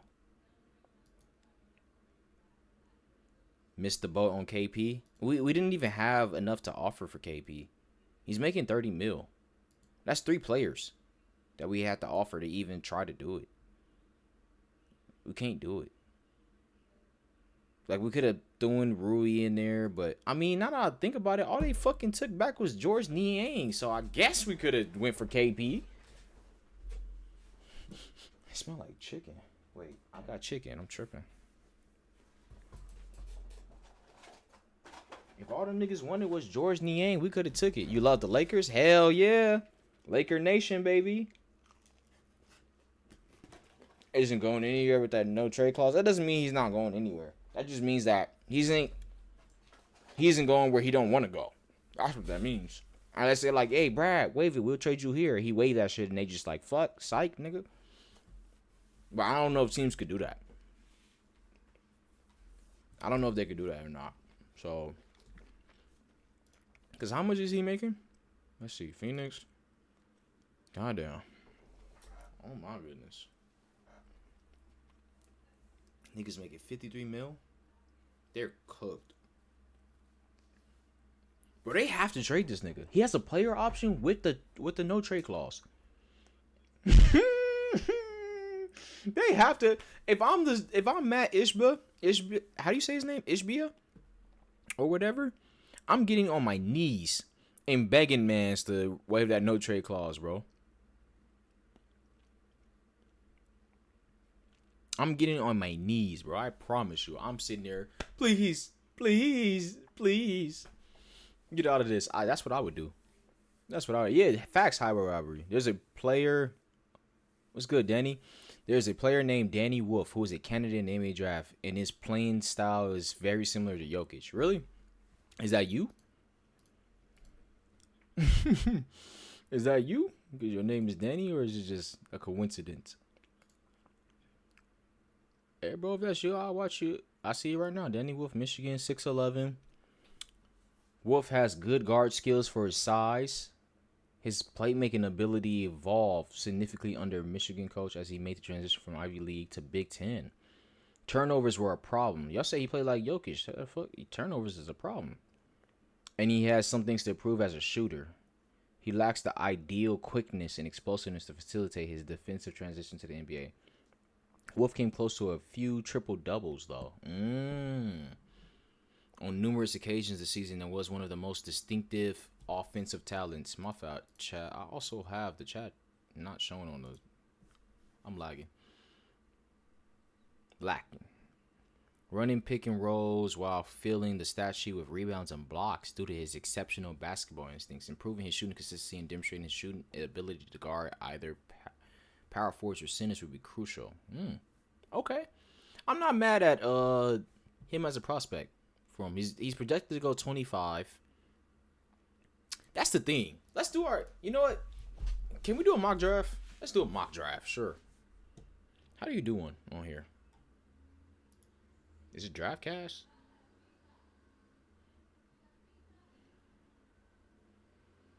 Not gonna lie, Dylan Harper does fit the Mavs better than Cooper Flag. Cooper Flag is the number 1 pick, but Dylan Harper fits the Mavs better. Would you agree? They need a point guard. That's why I say that.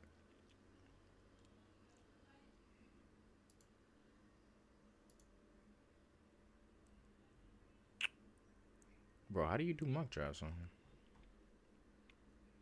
here? Yeah, he fits the team way better. Even Kyrie can play alongside him.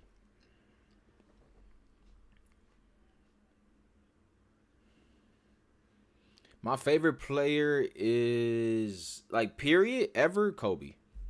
Easily. you could seriously see Milwaukee as an option for him since they need to satisfy Giannis and Dame is not going to play this year. They match salary. Wait, who? I'm sorry, Wamsky. I wasn't paying attention to what you're talking about. The weather and more. Oh, Bill. Bill from Milwaukee. They can't make that trade happen though. They don't have money. Milwaukee deadass has no money outside of Giannis and Dame. They have no contracts, so they have to trade 6 players to make. All right, let's see this shit together again. I love to laugh and look at their team because they just fucked. They can't do this shit. Kuzma's making 23. Bobby Porter's on a player option, but it's only for 13 mil. They have to do a sign and trade, and it'll have to legit be Bobby Porter's sign and trade. That's it. Like, they legit can't do the trade. They give up Dame for Bill? Could do that. But why the hell would Phoenix trade for Bill? I mean, for Dame, if they got Devin Booker and Jalen Green already. This would be weird. And then what? How you gonna move Dame? I mean, Dame has a player option next season. So, I'm just saying they should thug it out.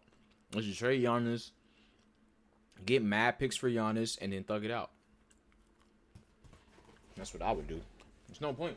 I get it. Hearing yourself say trade Giannis, it sounds crazy, but you can't keep him for long. Eventually, he's gonna ask for a trade. If he know he ain't winning this year, so if you don't get him who he want, I'm pretty sure he's gonna be like, by the trade deadline, get me the fuck up out of here, bro. I'm out of here. It's not a coincidence that we heard him say this is the first time that he's considering a trade. Considering it. I don't mean he asked for it, but the fact that they're saying that this is the first time he's considering it to get out of the contract. Yeah, but like if you really pay attention to all these contract moves, they somewhat make sense. Even for the pieces that are being given back.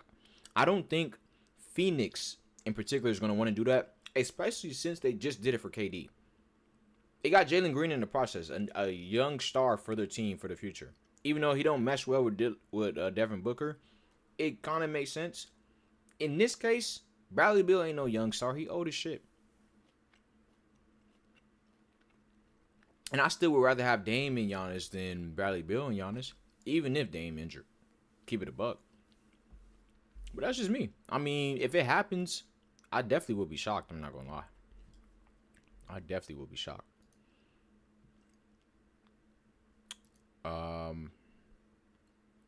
Yeah, how do you do mock drafts? On here. I was about to, but I want to see if it's on ESPN first. Before I, like, go somewhere else.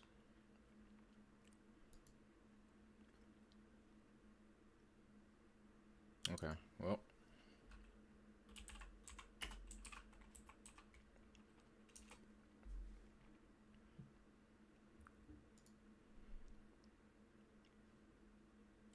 Wait, how do you do your own?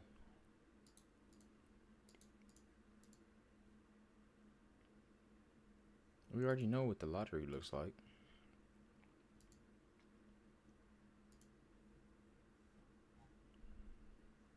I don't want to see other people's ones. I want to do my own.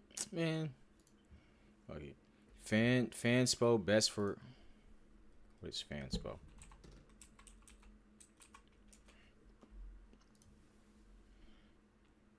Oh, this is the site I used to use for trades. I just didn't remember what the name was. So how do you, it says trade machine and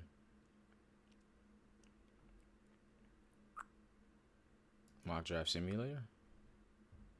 All teams. What, this is just sim?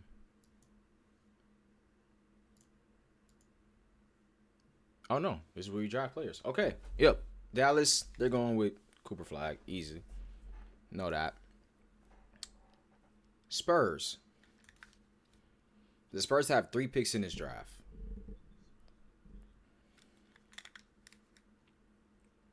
They got De'Aaron Fox for 2 years. Vassell. Yeah. Bro, look at the team needs. Everything is severe. Everything is fucking severe. They need a backup for Wemby. Yes. But a backup for Wemby does not come in the form of a rookie. by any means.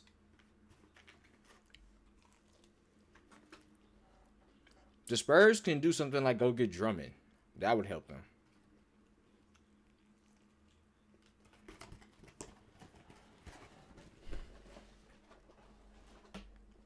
Trey Fox? Sheesh.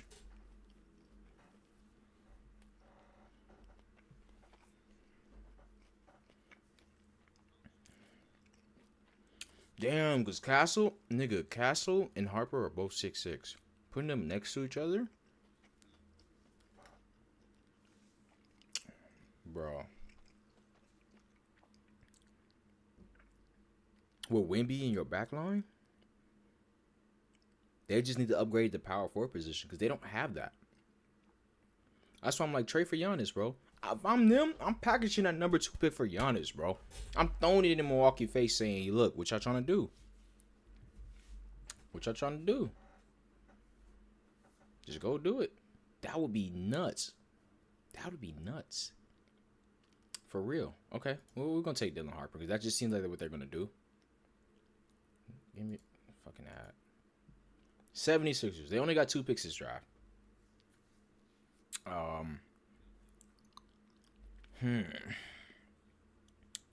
It's funny because I heard that Ace Bailey is actually not 6'10" and he's actually 6'7".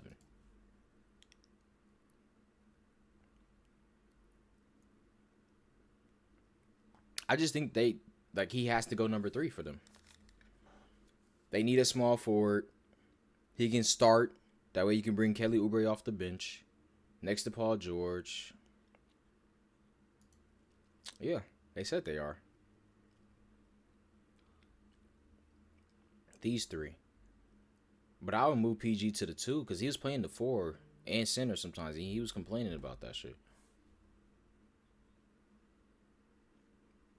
He said, my old ass ain't trying to be down there, bro. Battling with them.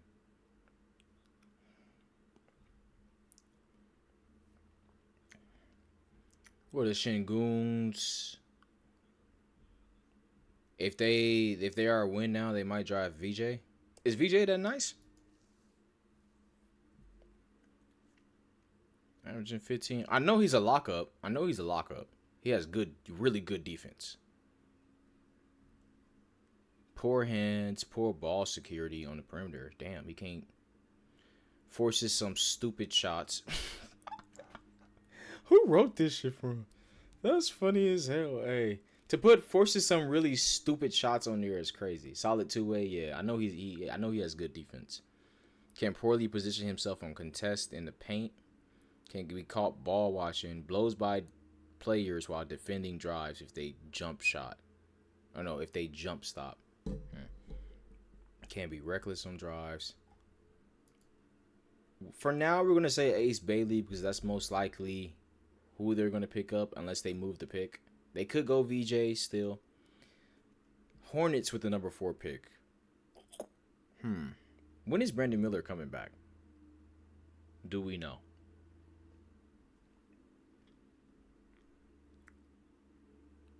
They need in Philly bad. I mean, you're selling me on VJ. It seemed any ideas on where to stream the draft from Europe? No. I don't know anything about that Fusion Shadow. I'm not from Europe. You might be able to just have to use Stream East. I don't know if that works out there. Or whatever platform you could use. YouTube, I imagine, though, Adam Silver is really big on connecting with everybody. He wants to get everything out. So he probably just NBA app or something like that. That should work. That should work. Because I imagine they're going to allow you to watch the draft for free on any platform. ESPN, of course. I mean, but if you're asking where to stream the draft from Europe, I imagine you don't have any, like, the normal options. That's why I was talking about Stream East and shit.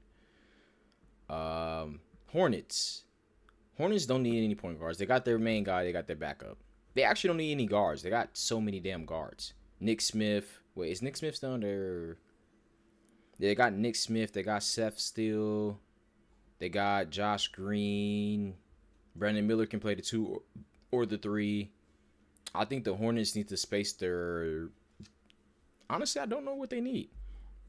I don't think VJ Edgecombe fits on this team or Trey Johnson. Maybe they pick up a 7-2 guy.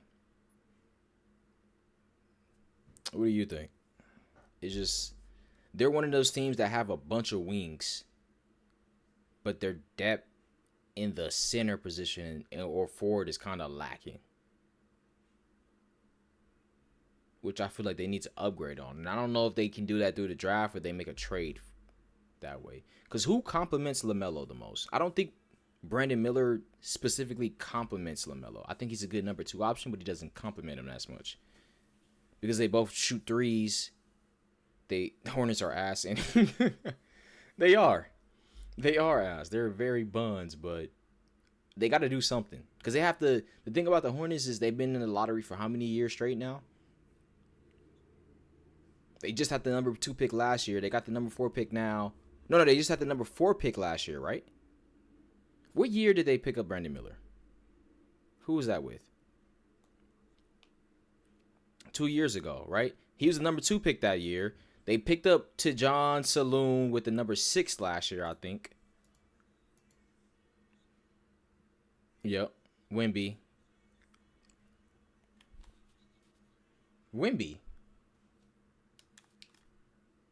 He was 2 Scoot was number 3. Scoot was number 3. Yes. Yeah, last year. So this is about to be Brandon Miller's 3rd year. So they had the number 6 pick last season and picked up Tejan. They have the number 4 this year. They've been in the lottery 3 years straight. So when you're in the lottery 3 years straight, you got to produce guys that are going to be leading this team to like a OKC. And they're kind of building that with LaMelo and Brandon Miller. They just need their forward. I believe they need their forward or their big. So I'm going to say they're going to take a wild swing here. They're not going to pick up VJ or Trey Johnson. They're going to go with the 7-2 guy. I don't know if he can shoot. Can he shoot? Let me see. Let's watch his highlights, matter of fact. Okay. And let me take this time to switch my audio to the desktop so we can. You take Maluk or Queen? Yeah. Can he shoot, though? Because the pick and roll is all good and everything, but if he can't shoot, what's the point? He's 7'2". He got a 7'7" wingspan. Another Wemby, Chet, Manute. Not Manute. What's Bobo? He got that block, it looked like. Okay, he could dribble. Nah, he didn't bring up the ball. This is the Maluk. He's projected to go 7. He's 7'2". Okay, He real skinny, but I ain't seen if he can space the floor yet. If he can't space the floor, oh, good block. If he can't space the floor, what's the point of putting him next to Mark Williams? Mark Williams can't space. He started playing basketball 5 years ago. That sounds like most of them Africans, I'm not gonna lie. Yo, where can you watch the draft in Australia? ESPN, bro. Okay, so it looks like he's not able to space the floor. I don't think they should draft somebody that can't space the floor. Like, you might be able to say, yeah, they can just bring him off the bench, but they already got Nurkic. They got Nurkic and Mark Williams. So if you're bringing him as a backup, why bring him behind 2 guys who don't shoot threes as it is? Well, Nurkic shoot a couple of threes. But then you got Grant Williams out there. Like, they need a 4. They need somebody who's 6'10" that can help him space. You said Derek Queen? Let's see his highlights. There's also Noe Essence or whatever. This is him right here. Shit, always blurry. Oh no, this is 720. He can. He almost turned over the ball. That was kind of nasty, but it went in. You can stream on Bus Streams if you don't want to buy anything. You can. Yeah, there's a lot of streaming platforms. Okay, what I'm looking for is somebody who can space. If I'm the Hornets, that's what I'm looking for. Somebody who can space the floor. It doesn't look like they have that yet.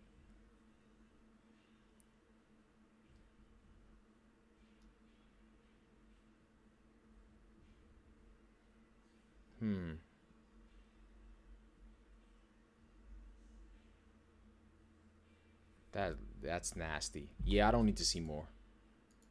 If that's all he gonna be doing, it looked kind of sloppy. If I'm them,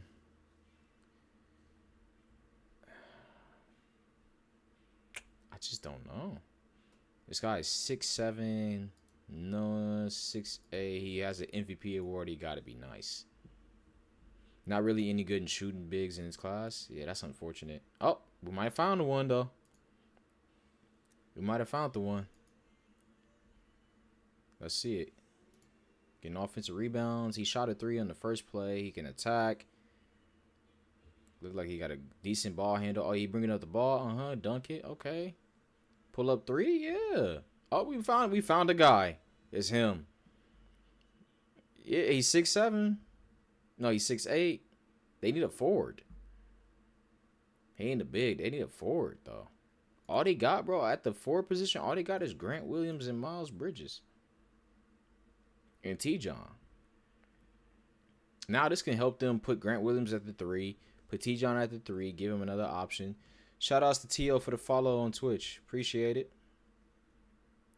Yeah, I will go with Noah. That's me, man. I think they should pick him up. 6'8", small forward, power forward, 18, young guy. He weighs 194, so he can get to like 220 some eventually. Wemby only weighed 240. 245, is that what Wemby said? Utah is interesting. Like I was saying earlier, I really think they should trade Lowry. He has the look at this. If y'all really pay attention to the contracts, he's making 42. John Collins is on a player option this year, so that 20-something mil is whatever. No one else touches 20 mil in this team. They're in the rebuild, and they have a lot of young guys on rookie deals still. They need to use this opportunity to move Lowry for some picks. There's going to be some teams that are interested. Carter Bryant does have, I have seen his name before, but I don't know how good he is. I'm going to check out their 2 highlights right there, though. So I don't know what they do because they have a lot of guards, I feel like. Jordan Clarkson, Colin Sexton, they can either play the point. Keontae George, point. Cody Williams is a 2. They have Collier. Collier honestly showed the most anything, to be honest, between anybody. I think he should be a starter.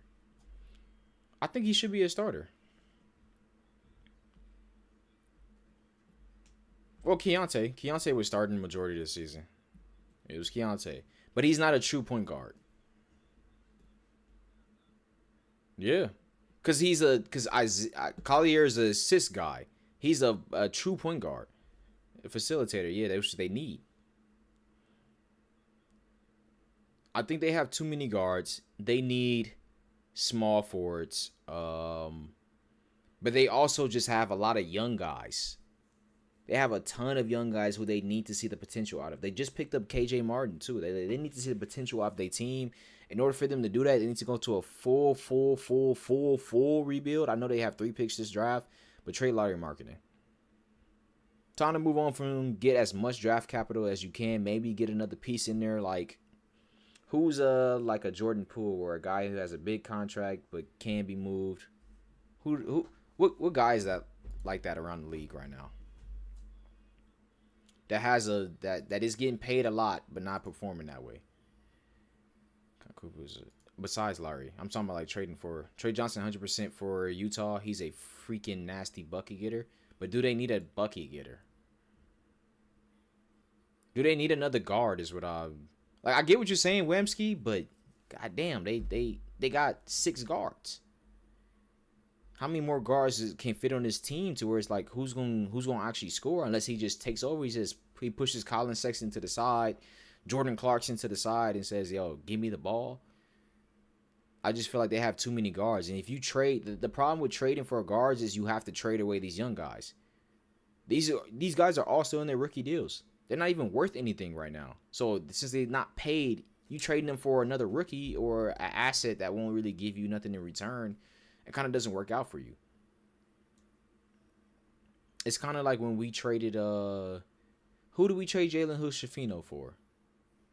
I can't even remember. Cash Money Chris. As in Chris Middleton? Chris Middleton just... Hell nah. They can't get no picks out. They can't get picks out of Washington. But I just feel like two teams trading for...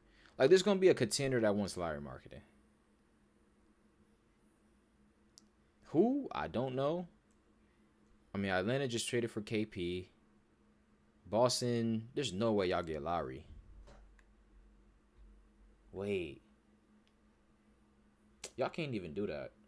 45? Y'all just traded all y'all pieces that would enable y'all to do that. Y'all can't do that shit.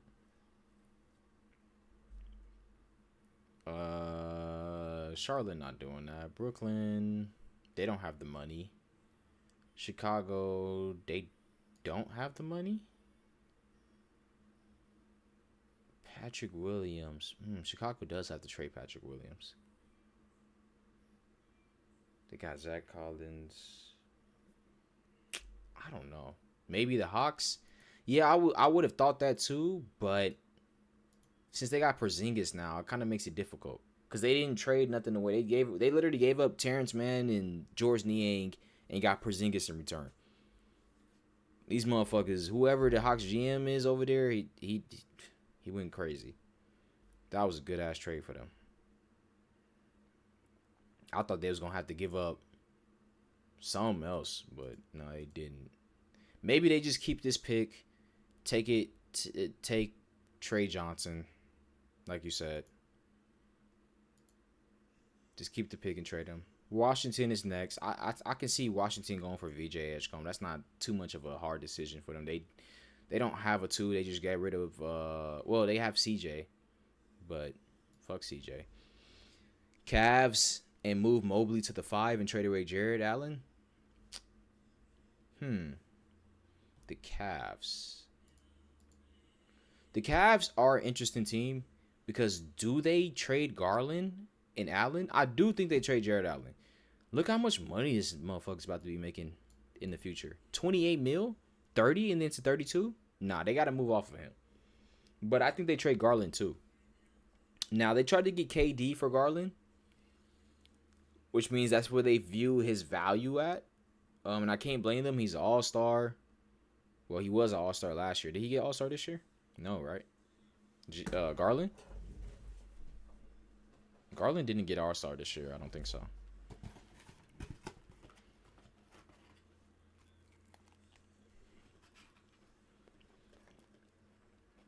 The game.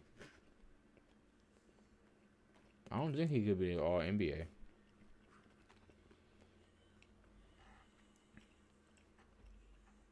The Cavs are definitely looking at options. I think they should be looking at options.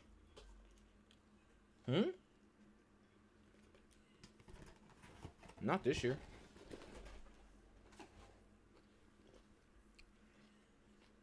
This year? Are you sure?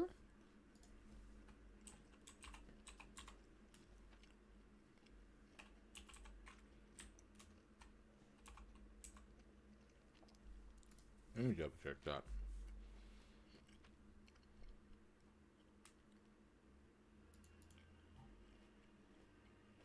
He was. Okay. They view him as an all-star. So I don't think they just give him up for crumbs. Why is Connect trending? Why is Connect trending? Laker fans putting... Oh.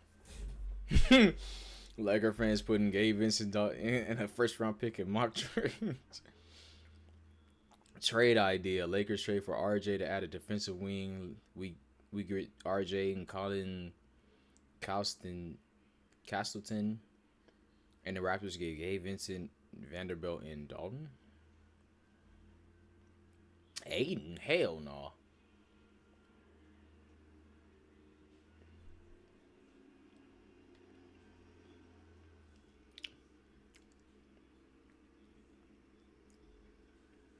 Yeah. Why is Rakia trending? I actually shouldn't have Twitter on here because who knows what might show up. Who knows what might happen. Stick to Shams. Where Shams tweets at before they start showing some porn on here or something. Honestly, Lowry to the Raptors wouldn't be that crazy if they are trying to contend this year since the East is so weak. Yeah, but then that means they have to trade one of the guys they just got. Like they have to trade like Ingram or something like that. Lowry makes 48 mil. Or 47. They gotta give him up. Blau just not reacting to Porzingis to the Hawks. All right, Pelicans with that 7th pick. I think this is a pick they can go get their 7-2 guy. They can go get whatchamacallit, pair him up with Yves, because Yves is 6'11". Was Yves shooting any threes? Quickly and Pirtle. Oh, I don't know if the Raptors want to trade Pirtle though. For Lowry? Pirtle was hooping for them. How you say his name? No. Misi? How you say his first name? Facts. Misi. Yeah, they can go get a 7. Tony Snell. He was on that team? I forgot this team was all injured. Everybody was dead, basically. I could see them picking up another big. So, if they keep the pick, they probably go with the 7-2 big man. Now the Nets, who got this pick, the 19th pick, the 26th pick, the 27th pick. It's gonna be interesting. You know what? Let me see. Call to trade. We can trade picks out here, baby. We can trade players. Because their roster is looking like what? D'Lo's a restricted. I mean, D'Lo's a free agent, I'm pretty sure. Like, their roster is buns. I mean, Claxton, Cam Johnson. They need a point guard. Okay. This is the team. They might keep that pick and just go for the next available best guard out. Which it seems like projected. Jeremiah Fears, who's 6'4". I don't know too much about these guards. I guess we just go with the next available option. Jeremiah Fears. He's averaging 17.1, 4.1 assists, 4.1 rebounds, shooting 43% from the field. Let's look at his highlight. I'm curious what his highlights look like. How do I back out of this shit? It says continue. Oh no, I just selected already. Fuck it. Yeah, they have no point guard. Yeah. Raptors. Raptors are interesting. Healthy Ingram, healthy RJ, healthy Scotty. And then Quickly's getting traded. Quickly's making 32.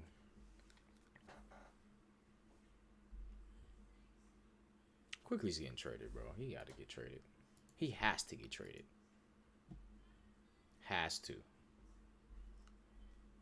Trade down, probably, or take, hold on.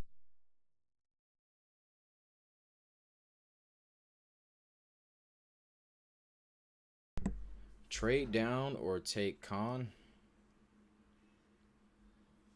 Yeah, they don't have besides RJ, they don't have any shooting guards. Well, Grady. I forgot about Grady. Anoshai and Jacoby. Do they really need... The Raptors are in an interesting spot. Trading down doesn't seem too far-fetched. I don't know who would want that 9th pick at what position. It all depends on how the draft goes. But the Raptors trading this pick away, that's not even that surprising. Honestly, like I can see them trading it. But I imagine they get a player in return. Like they need a backup big.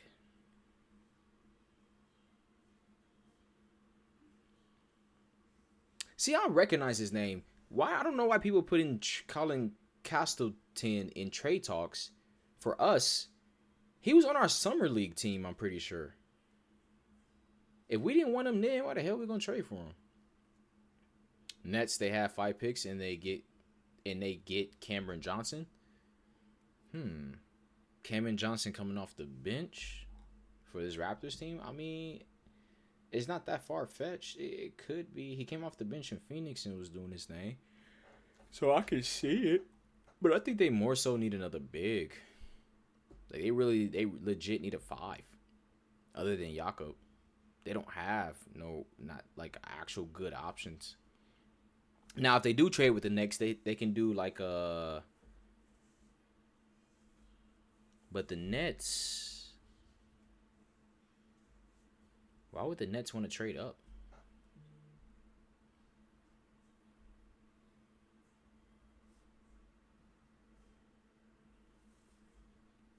Claxton might be, yeah. My phone vibrated. You talking about you or?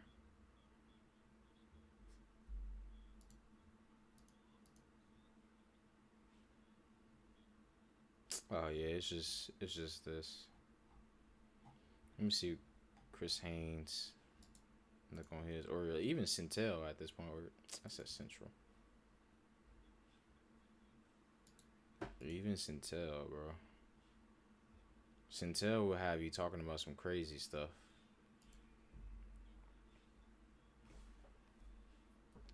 No, you're completely right, Wamsky. I don't know what the Nets are gonna do. That's the thing.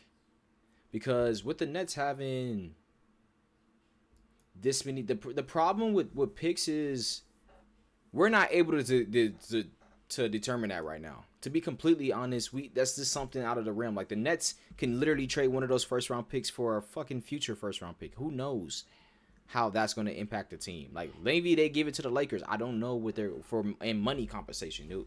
Who knows what that's going to deal with? So it's not really like we can't really talk about too much of trading down and stuff because I don't know what the Nets are going to do with those picks. They might make actual 2 picks with those and then the rest trade them, but who's going to offer it and what do they value? Because the teams that are trying to make are trying to compete, they're not going for rookies right now unless there's a rookie that stands out, and that's within the lottery. Outside of the thing is, a lot of those Nets picks are outside of the lottery. They're not in. Except the one, right? They have the number 8 pick, and then the rest of the picks are outside of the lottery. So we can't sit here and say, oh, they have 5 picks this year. Whoop-de-doo. Those are 5 picks outside of the lottery. Those are the type of picks that you can make a trade for 2 second round picks with that.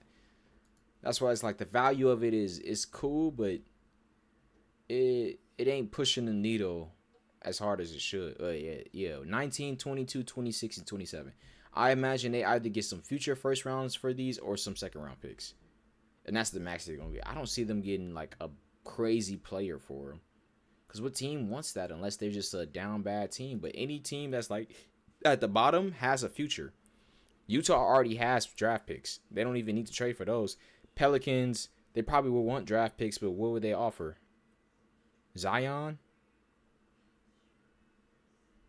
Damn, I said it out loud. Wait. Brooklyn. Money always has to matter. Where the hell is New Orleans?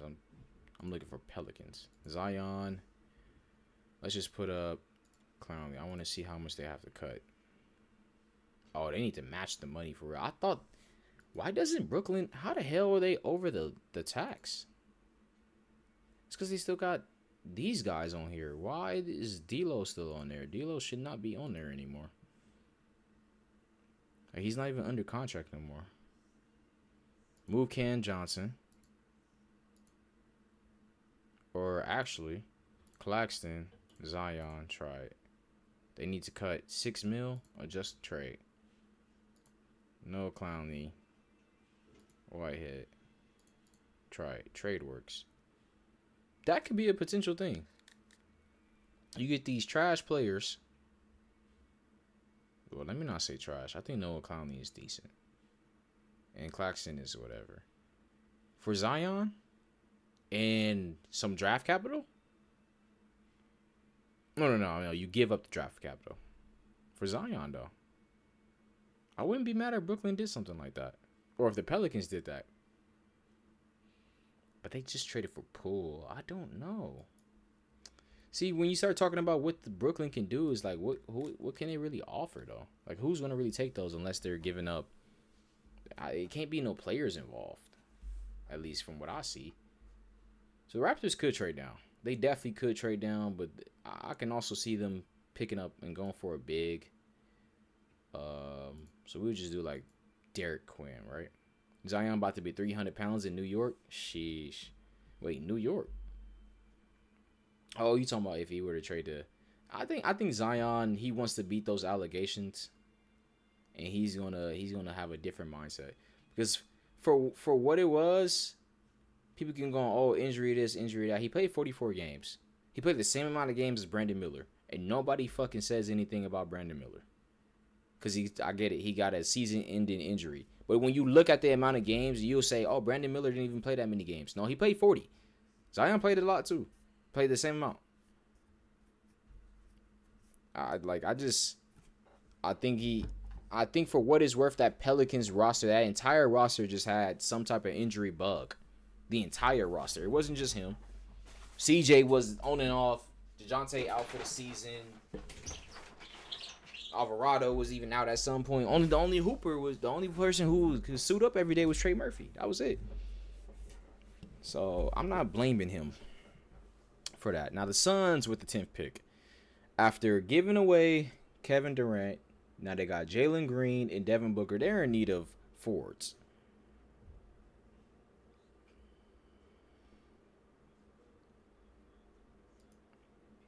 When? Oh, never mind. I thought he played more than that. I thought he played like 40. Zion missed more games than he played in his NBA career. Okay, but what does that mean? Let's talk about it. What does that mean? As long as he brings you a chip, why does any of that matter? You can only find out based on... You know, a lot of people was talking shit about Kawhi when he wasn't playing with the Spurs. When he kept telling niggas, oh, I don't feel healthy enough. I can't do it. Everybody was like, oh, you this and that. Spurs was like, oh, you this and that. He like, all right, I want out. What'd he do? Get traded. Put himself on a minutes restriction. Low management. Took him to the championship. I mean, what do we think about that for Embiid? I don't feel no type of way about for Embiid, because Embiid attempted to take his team to the playoffs. He did. His best chance was when they had Jimmy. They haven't had that good of a team since, to be honest. What? It was.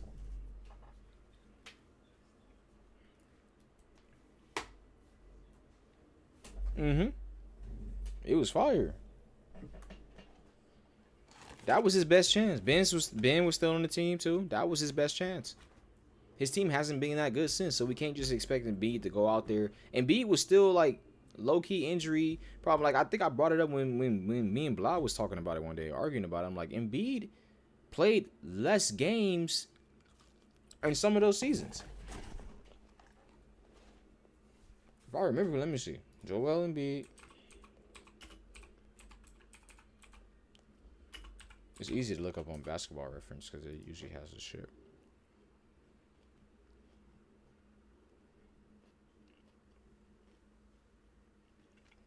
Yeah, he only played 19 games last year. That's terrible. Wait, this is games played, right? 19 games is terrible. 39. But in his 2021 season and 2022 season, he played 68 to 67. And then just the last two seasons, he's been caught with injuries. So for the people that's like Joel Embiid, this and that, bro. In the 1 year that he finished second in MVP voting, he played 51 games. Then the next year he played more. And then the next year when he won the MVP, he actually played less games than the prior year than that. Like, you can't help if he gets injured, but y'all motherfuckers be acting like for his career, he's played 20 games or something. The niggas played more than 50 games almost every season. It's only been 3 seasons where he didn't do it, and it's the last 2 and his rookie year when he got drafted and they knew that he was injured. He wasn't even at the, what was he in the, was he upstairs? I remember when he was getting drafted. They just had him on the camera. Nigga didn't even walk the stage and he got drafted. So this logic about Embiid and injury, that shit is not fair, bro. I'm not putting that on him. Now, if he don't play majority of this season, then it is what it is. But the nigga is playing 68 games, 66 games, 51 games. I just don't get what we're talking about when it comes to Embiid. But Ben Simmons has done as much as him. Has he? Has he? I don't know. If you look at these awards, Ben might just be DPO. Actually, I'm curious. Because Ben's shit will look amazing in the beginning, and then it's going to drop off. I thought he didn't win? He was in the year of Lonzo and stuff. He should have won. Markel? No, that was a different year. Yeah, he won Rookie of the Year. Yeah, Ben's don't even look the same. His craziest year was, well, he was top 12 in MVP wasn't that year? What the fuck? Be averaging 14 points, top 12? What the hell? How? 14 and 7. What? How was he top 12 and Alright. He finished second in DPOY. That's probably why. It's all about playoffs IMO, to be fair. What has Embiid ever done? Well, what has Ben ever done in the playoffs? He got traded because he didn't do shit in the playoffs. And it's all about a team. Look, oh, look at this. Look, the last time Embiid was in the playoffs, averaging 33. They lost in 6. What was that? That was the year they went up against Miami, right? Isn't that the Miami team that went to the finals? Can't blame him for that. Jimmy was out of this world that year in that playoffs, except in the finals. He took down Milwaukee. He took down the Boston. Like, yeah, Jimmy was on another world. Ben's playoffs don't even look that good at all. No, I get what you're saying. What has Embiid done in the playoffs, but he tried, bro. I'm not gonna sit here and blame him for anything. I'm gonna blame his team more than anything. Shit, Harden didn't show up. You know how he get in the playoffs. Who are the Nets drafting?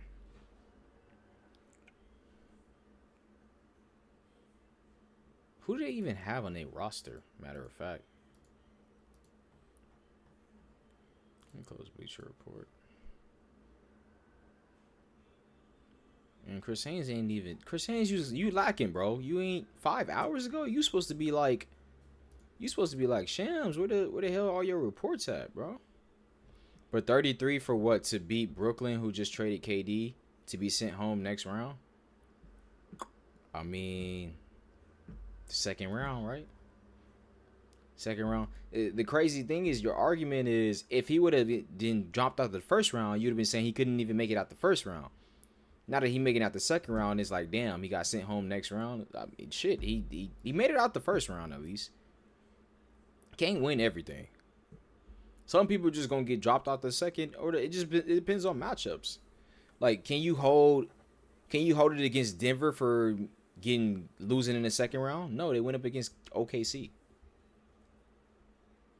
Like, there's sometimes it just depends on the matchups and where you fall at. Actually, I'm curious now, though. I do want to see that playoff bracket. And it was there many... Because 2023 to 2024...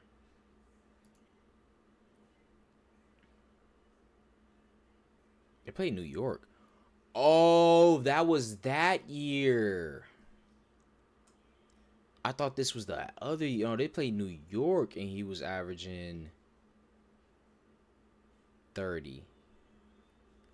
Oh, that's when they lost in 6 games. That one.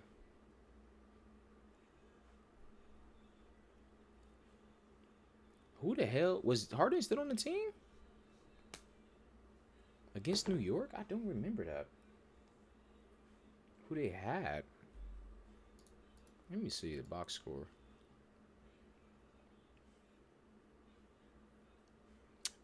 had Tobias Harris on his team. No wonder. Yeah, that's not his fault.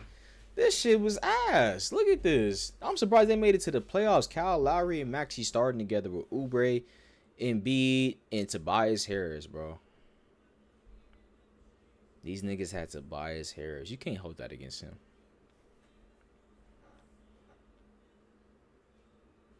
Fucking Tobias, bro. They are, right? Doc, bro. No, that was all Doc. That was all Doc. He paid him how many times? He paid him on the Clippers and he paid him on Philly. That nigga is nasty, bro. That shit is nasty. Right, it was. Tobias was balling this year. No comment. Okay. I mean, Suns, they got this pick. Maybe they go... I think they go big. So, young center, Joanne. Let me see how he plays first. He's from overseas. Okay, he can catch a lob. And is that about it? Oh, okay. He attacked kind of aggressively. I like it. Uh-huh. Or they just letting him get the ball, though, and dunk. Yeah, I want to see this Caucasian man.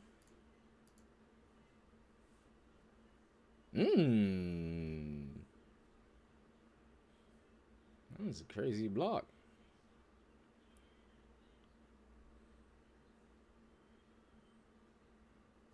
All right, let me get this shit off. The mock draft is cooked at this point because it really doesn't matter what these teams do at, like, who they pick. I don't know enough about the rookies. Plus, I do expect some trades in the lottery to happen. The Spurs are not keeping both of their picks. Atlanta most likely is going to keep theirs unless they feel that they can trade it for another piece to help Trae Young and Porzingis. That's probably what they're looking at more now is to expand on that because, right? I was just seeing you saying trade them. Oh, on your team, yeah. Because now they got a decent squad. Jalen Johnson, Trae Young, Dyson Daniels, and Okongwu and Porzingis.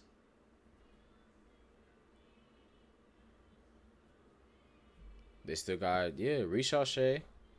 He's probably going to be coming off the bench now. Or Okongwu's coming off the bench. They just need to, yeah.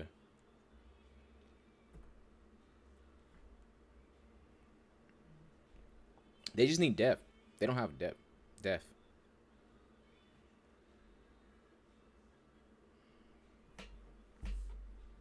Because these two contracts are gone. 1, 2, 3. Wait, 1, 2, 3, 4, 5, 6, 7, 8, 9, 10 plus Porzingis. 11 guys on the roster. Yeah, they just need to go. They can make a draft. They can keep their draft pick at number 13. Get a young guy, which is going to add another guy to their roster, and probably sign some free agents. Yep. Sign 2 free agents, save some money. That'd be good. Somebody open up.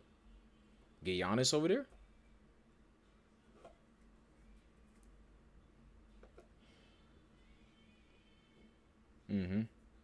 I'm picking up what you putting down, bro. I'm picking up what you putting down.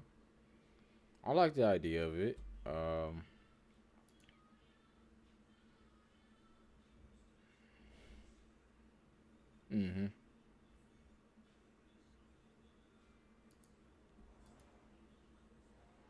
Yeah. Well, all right, guys. This is gonna be enough for the stream today. Spent a lot of time talking about possibilities of what might happen, but I really wish I'd had an opportunity to stream tomorrow because I really want to be live with the draft. But it is what it is. I gotta be at work, so I'll be at work live. I will upload shorts and my comments on what I think is going to happen. We had some good discussions today. Shout out to everybody who hit the follow button, subscribe.